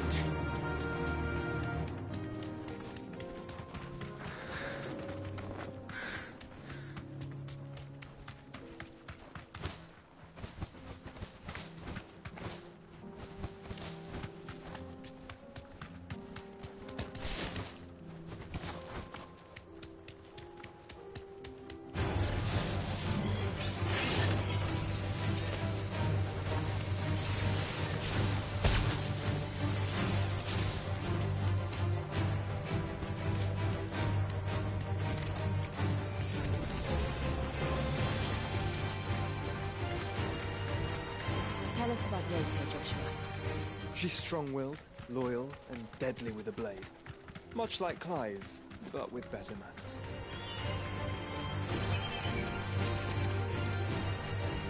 Be safe.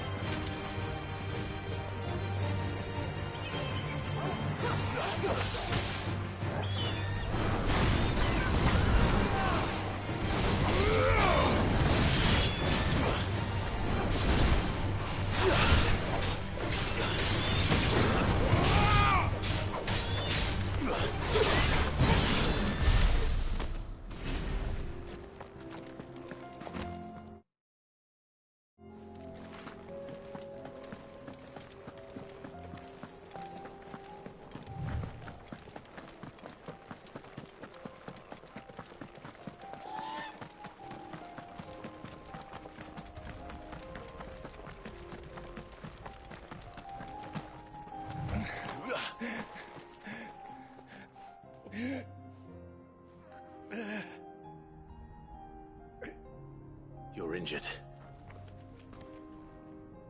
What happened here? Where are your comrades? The ether flood up ahead. It swallowed our camp while we slept. My own men did this. Turned every last one of them. There's a village not far from here. Tabor. The people were kind to us. It's only a matter of time before they won't stand a chance. We can't let those monsters reach the...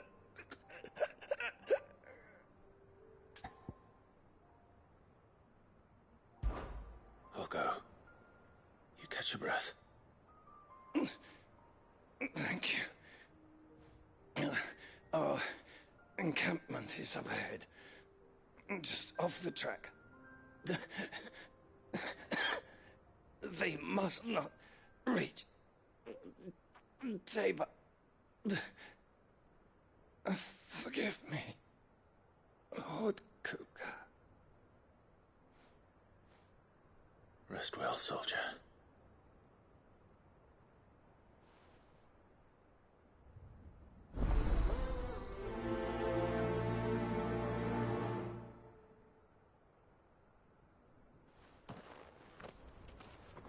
You said the encampment was close.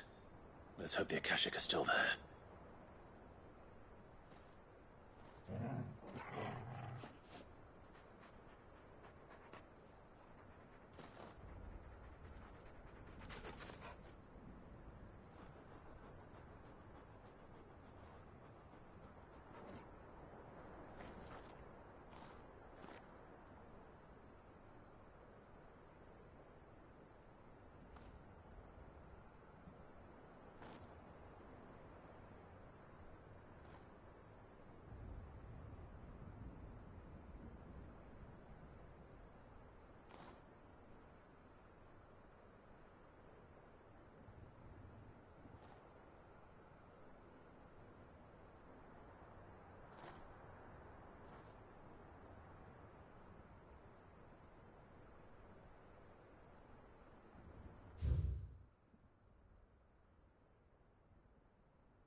Another ether flood. They're everywhere now. We can't go around it. Then we'll just have to be careful. Good. I got here in time.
someone there! Please, I can't move my leg! That doesn't sound like an Akashic.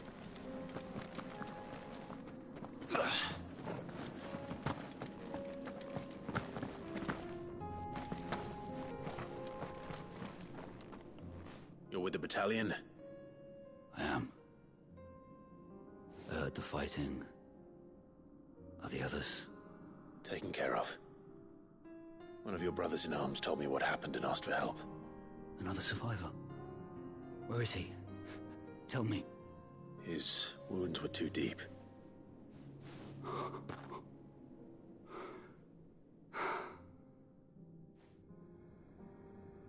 He was right to send you.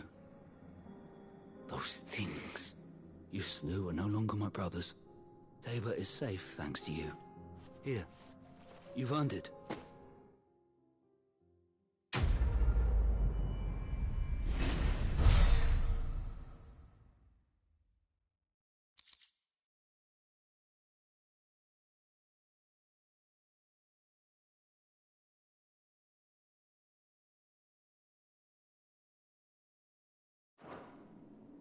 You seem familiar. Have we met? You must have me confused with someone else.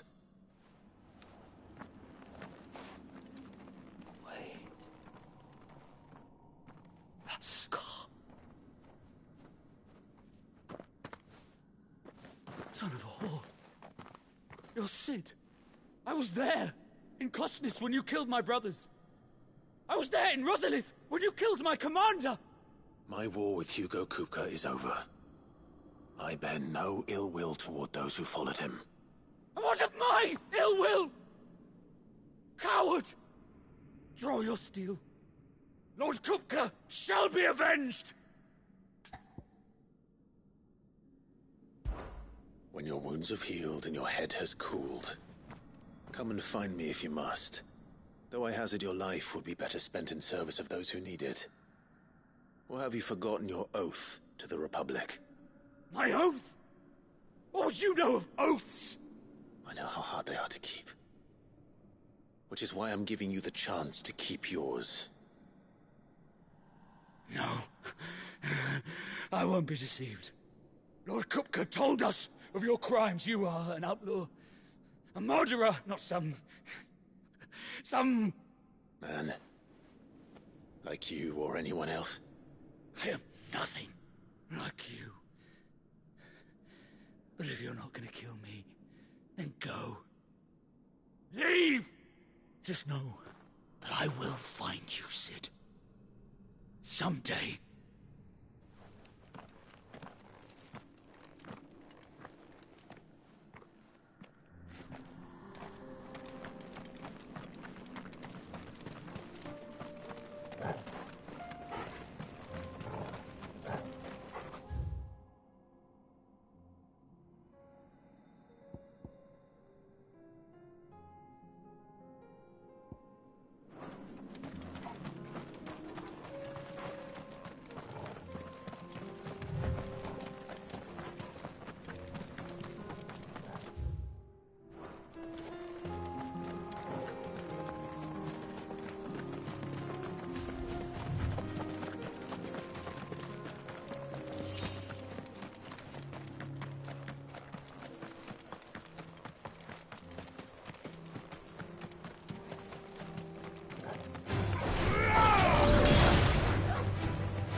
We're nearly there.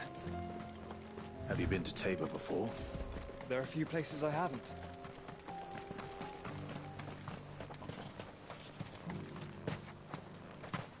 Where now, Joshua? There is a residence just inside the city gates. She awaits us within.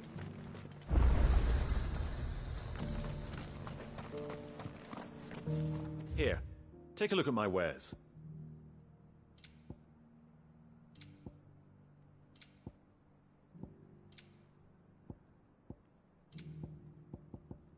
Take care.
My lord Marquis, is that you? It is you. Then you received my letter. I am Sebastian Rutherford, Chief Steward of your Lord Uncle's estate. Of course. We met once before. Yes, my lord. Thank you for coming. And what was so sensitive that you couldn't put it in writing? 1,000 apologies, my lord. I did not mean to offend. I merely... It's all right. Continue. I am here at Martha's Rest, at the behest of your Lord Uncle, tasked with learning what I am able of the realm's current state of affairs. And what I have learned is grim. The fall of the Mother Crystals has left Storm in a state of utter disarray. The subsequent darkening of the heavens has only made things worse. Akashic attacks, once unthinkable, are now commonplace. The gears of governance have ground to a halt, and without a steady hand on the tiller, the realm threatens to drift into utter chaos. Your Lord Uncle, however, believes there is a way to avoid this fate, and is determined to see it set in motion. That sounds like quite the undertaking. It is. Hence my having enlisted the aid of several colleagues serving the 7 high houses. Alas... Alas? I have lost contact with 2 of those colleagues already. They are both able-bodied and trained in the sword, yet in these dark times even that may not prove sufficient to keep a man safe on the road. So you want me to find them? I'll need to know where they went. One I sent to investigate the Republic, the other the old Imperial capital of Oriflamme. That doesn't exactly narrow it down. I suppose I'll start in Dalimil and work my way east. Thank you, my lord. I shall pray for your success and safety.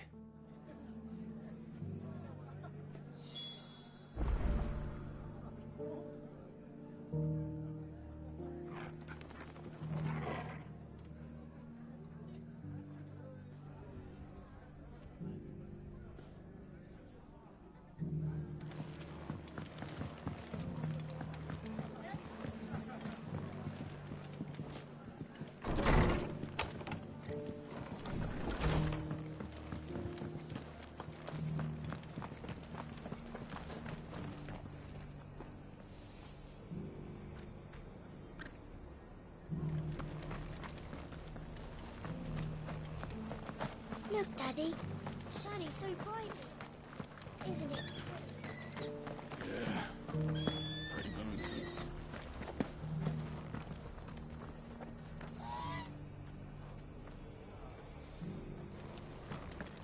Inn's full.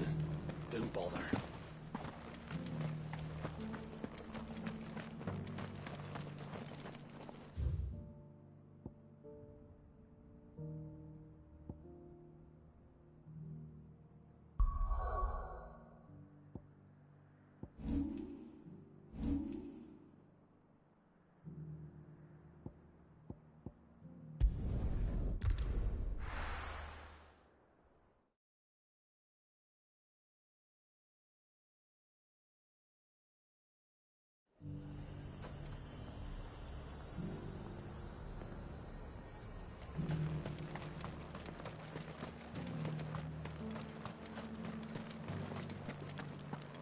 There were ghosts at the gates not days ago. You needn't fret. Creatures have been...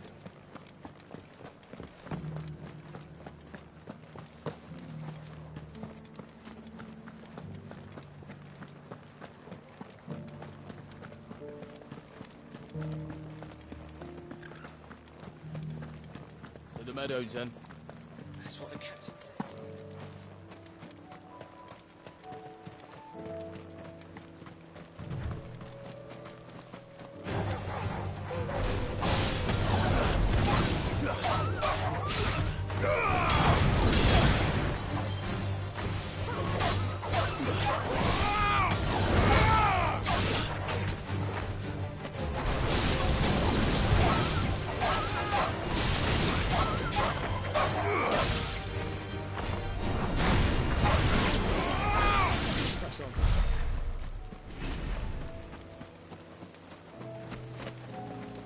He said I should be able to find what I'm looking for somewhere nearby. Bright blue dragons and bright yellow flowers. Should be easy enough to spot.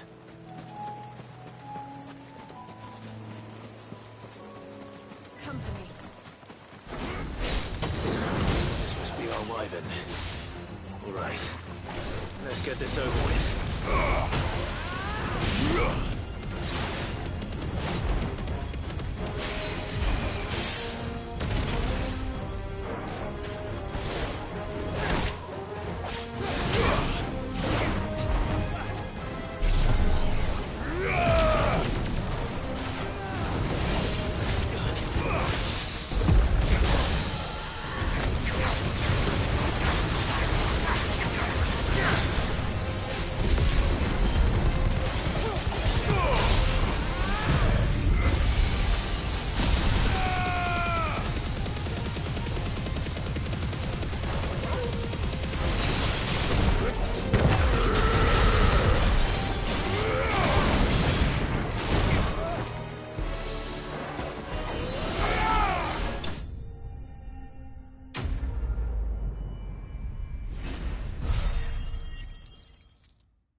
That's the wyvern's liver.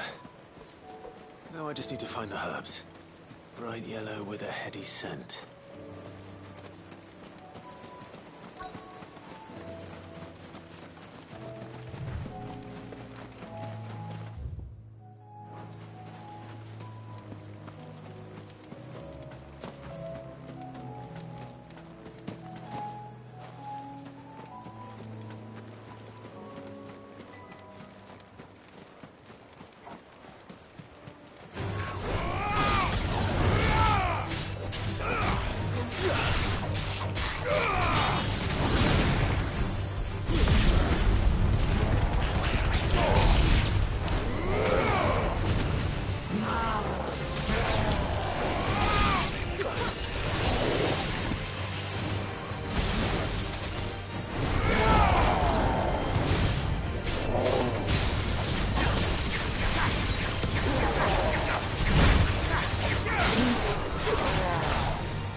I think that's everything Molly needs to resurrect her recipe.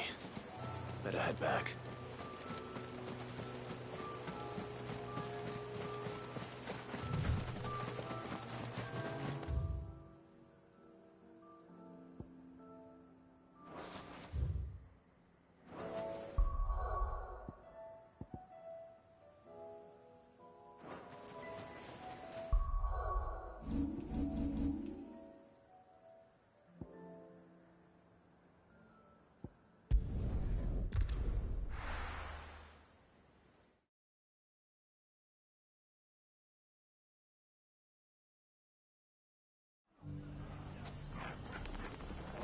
It's not going to be easy finding one man in an entire republic. Let's hope someone here has seen something. Mummy, The gentleman of the town guard.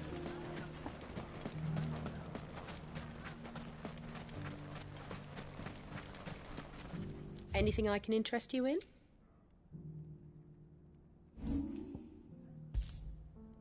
Thank you for your custom.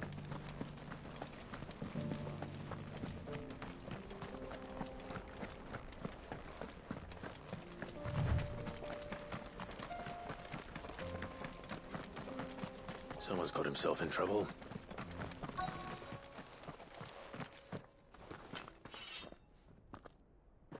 I don't see your master here, so you can start by giving us all the coppers in your purse.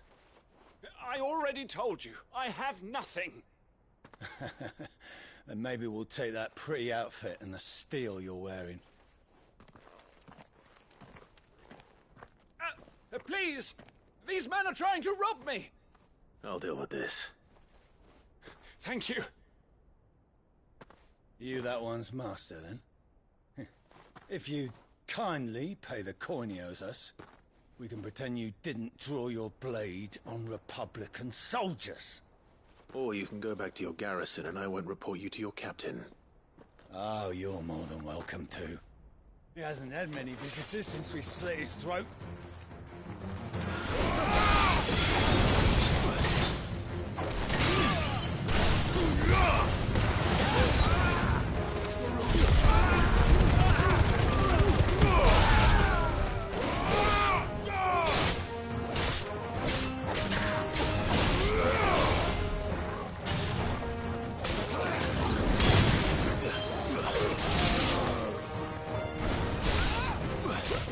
It's over!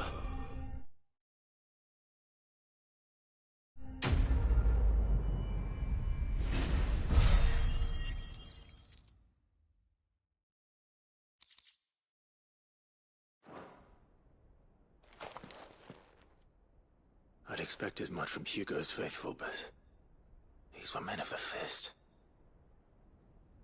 Much has changed in the Republican army since they lost their rock. You've seen this kind of thing before, then? Many times. I was sent here to observe the situation. You're one of Rutherford's men. He sent me to look for you. Well, then you have my thanks. I fancy I could defend myself against one, perhaps two, but a whole regiment. I arrived in Dalimil several days ago, but when I called upon the captain of the local garrison to make inquiries, his men confiscated my effects and locked me in a cell. The captain is no more, and his men make the rules now. Fortunately, I was able to bribe my way free, only to be stopped again by those soldiers you so kindly dispatched. What of the Fist's Central Command? Surely they wouldn't allow such lawlessness amongst their ranks. I would imagine they are unaware of it. Most of the army has fallen back to the capital and hunkered down behind her walls. Those who weren't recalled now rule the fringes unchecked. Worse than we imagined. You should return to Rosaria. It's not safe here. I'll find a caravan heading north. You won't mind if I borrow one of these soldiers' coin purses?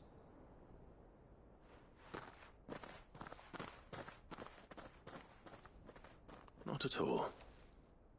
Now, to find this second associate of Rutherford's. If he was bound for Oriflamme, I'll start at Northreach and see if I can pick up his trail.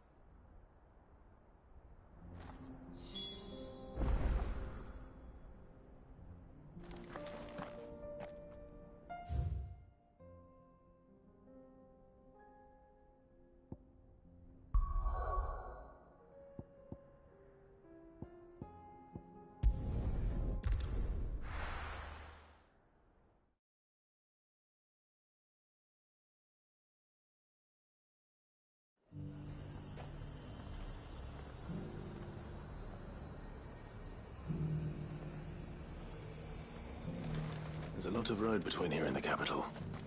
Rutherford's man could be anywhere.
What happened here?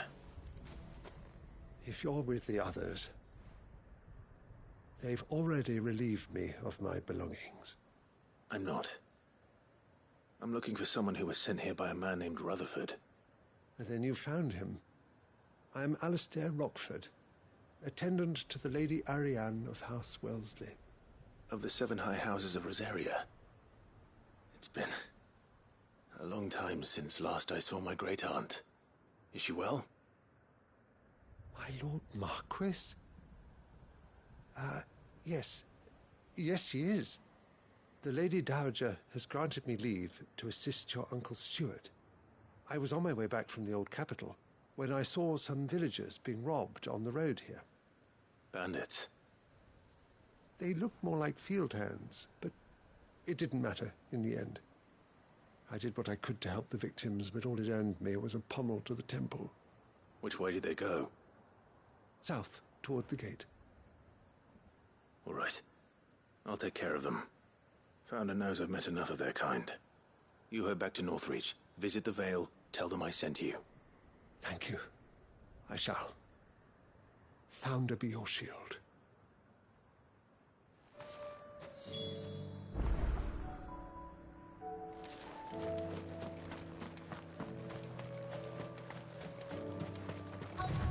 They just couldn't resist, could they?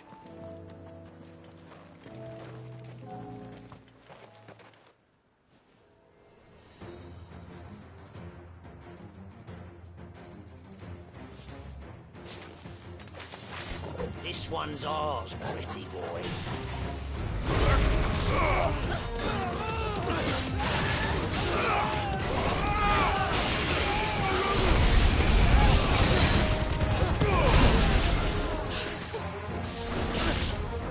Stay down!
Make for the town while you can.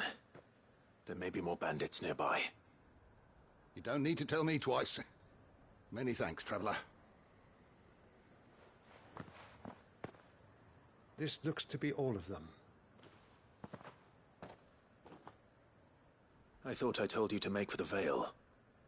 And stand by as ill might befall the heir to the ducal throne. It's just Clive, and I'm fine. Which is more than can be said for you. I will survive. Strange that the garrison wouldn't intervene in such a brazen attack so close to their gates. The garrison have their hands full inside the city. Some days they don't even send out patrols. There are few hands left to work the fields, and even fewer to transport the grain. The market stalls are nearly bare, and the price for what remains is exorbitant. It's not uncommon to see a fight break out over a crust of bread. When I said the ones who attacked me didn't have the look of bandits, I meant it. They were probably just desperate. Rockford, listen to me. If you are to continue your investigation, you first need to seek the attention of a healer. Of course. I shall return to Northreach right away. But allow me to thank you first. Had you not happened along, Don't thank me. Thank Rutherford. It was he who sent me. I suppose he'll be wondering where I've got to. I shall send a Bastolus as soon as I'm able. Good day.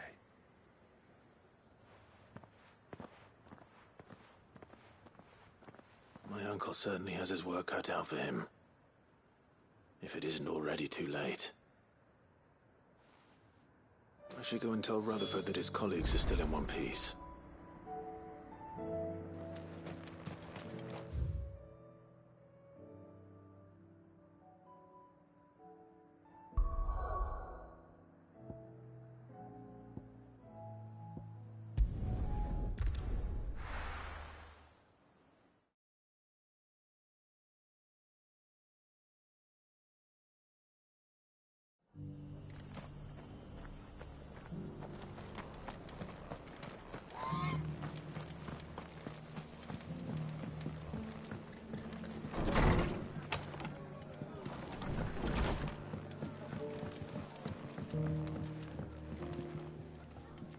I see you're still here.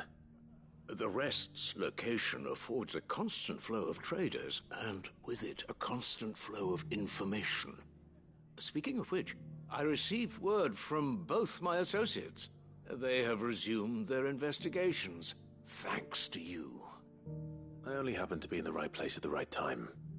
They both seem to think the realm's prospects rather grim. I am afraid that grim would be putting it lightly. Storm is in crisis, and if we are to free her, we must work quickly. And we must work together. Such is your Lord Uncle's wish.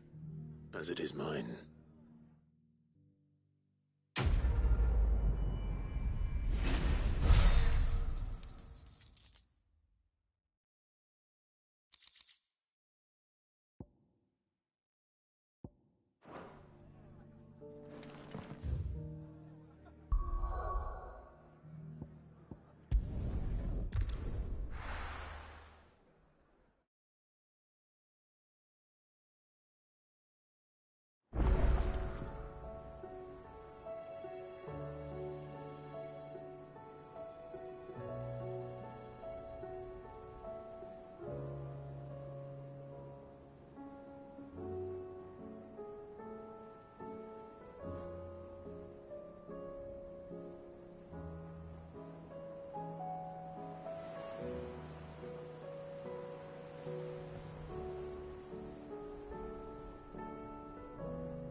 Seems the hideaway's lost its appetite. So, did you have that word with Tomes then? I did, and he was as helpful as ever. He told me exactly where to look, in fact.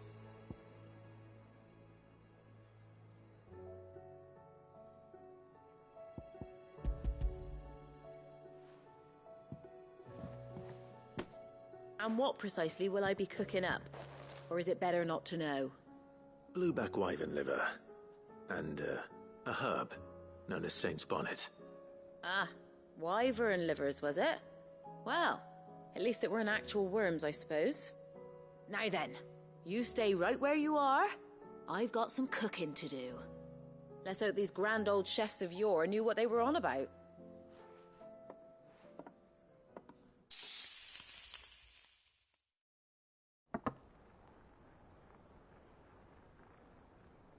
And here we have it. Fried mortress of skyworm. Ivan's offered to make sure it's fit for consumption. Well, I say offered. He as good as begged. And rightly so. Is there any higher honor than partaking in a slice of culinary history?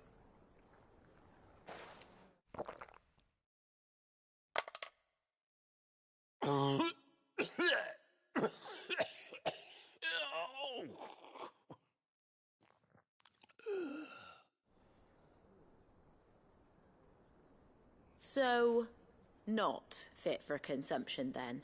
What witchery is this? The crackle of the crust gives way to an almost violent richness. Yet, it is the piquant kiss of the Saint's Bonnet that tames this savage dish. It is a tour de force. A force of nature, even. A maelstrom of flavour and sensation. A graceful beast emerging from centuries of slumber. I think he likes it. Well, I can't quite tell with all that nonsense he's talking. But I reckon you might be right. It was decent then, I take it. Decent? It's remarkable. And I defy any man to say a word to the contrary. Sid, might I suggest that you command a party of your finest men and women to procure a dozen blueback wyverns forthwith? I'll give it some thought.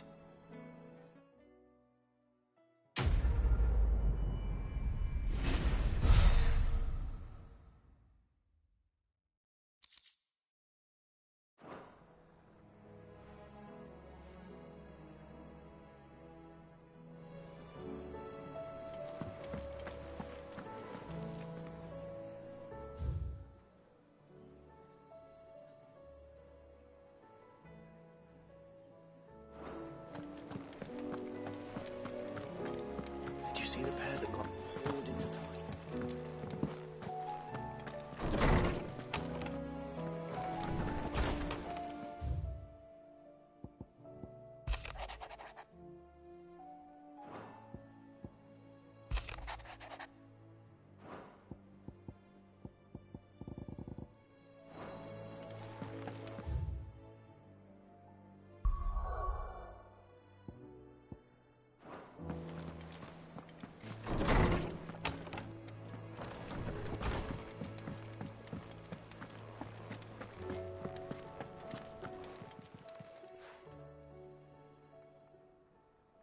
Let me tell you a story, Clive. All right. Them rumours Wetlegs were spreading. Might be they weren't just tales plucked out of thin air. You see, there were a time when I weren't too particular about who I sold steel to, so long as they paid me the right price. Some women lust after blood, others after flesh, but me, I were always one for gold. And to satisfy that lust, I sold to opposing armies, stabbed my every client in the back, made myself the most hated woman in the twins. But then one day I met a man who made me a different kind of offer. Said he'd give me access to a realm-wide community of like-minded individuals in constant need of steel and sundries. On the condition I sold to him and his alone. Was that the first time you met Sid? Aye. And I fell right into his damn trap. He was true to his word, so I ended up being true to mine. and I soon started making the best profits I've seen since taking up the trade. And all without aiding or abetting any outlaws. Except Sid himself, that is. Told me about his plan to topple the mother crystals, you know. Said that with them gone, the realm would want for all manner of things. An opportunity for the likes of me to mint Gil. Why, I reckon an enterprising individual could find herself the richest dam in the Twins. And that's when he had me. I emptied my stores that day and moved into the Hideaway proper. And the rest, as they say, is ancient bloody history. A dozen years on, and I'm still not the richest dam. Not for lack of trying, mind. But I can say, I have never been happier. You've all shown me there are some things more precious than Gil. That there are. So don't you go messing it all up. Or you'll have me to answer to.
Still alive, are you?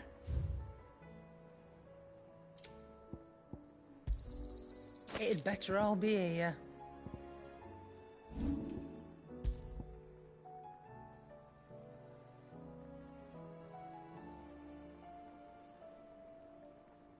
Is that all?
Let's go.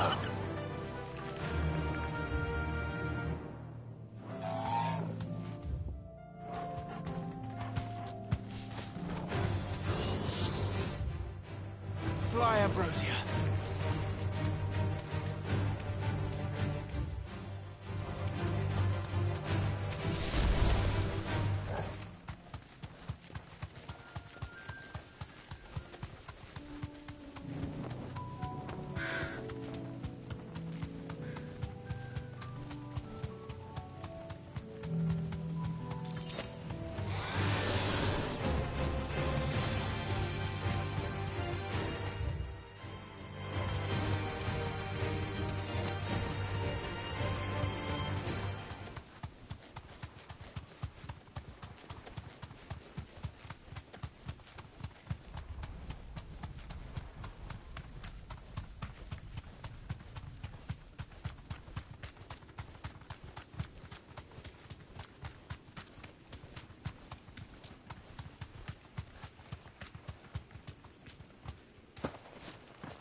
Beast isn't to be trifled with.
this one.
Certainly not to be trifled with.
Aye, it's a dangerous world out there. Let's stock up while you...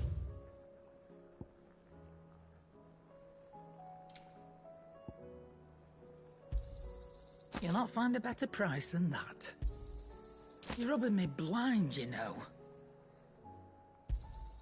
It'd better all be here. You'll not find a better price than that. It'd better all be here.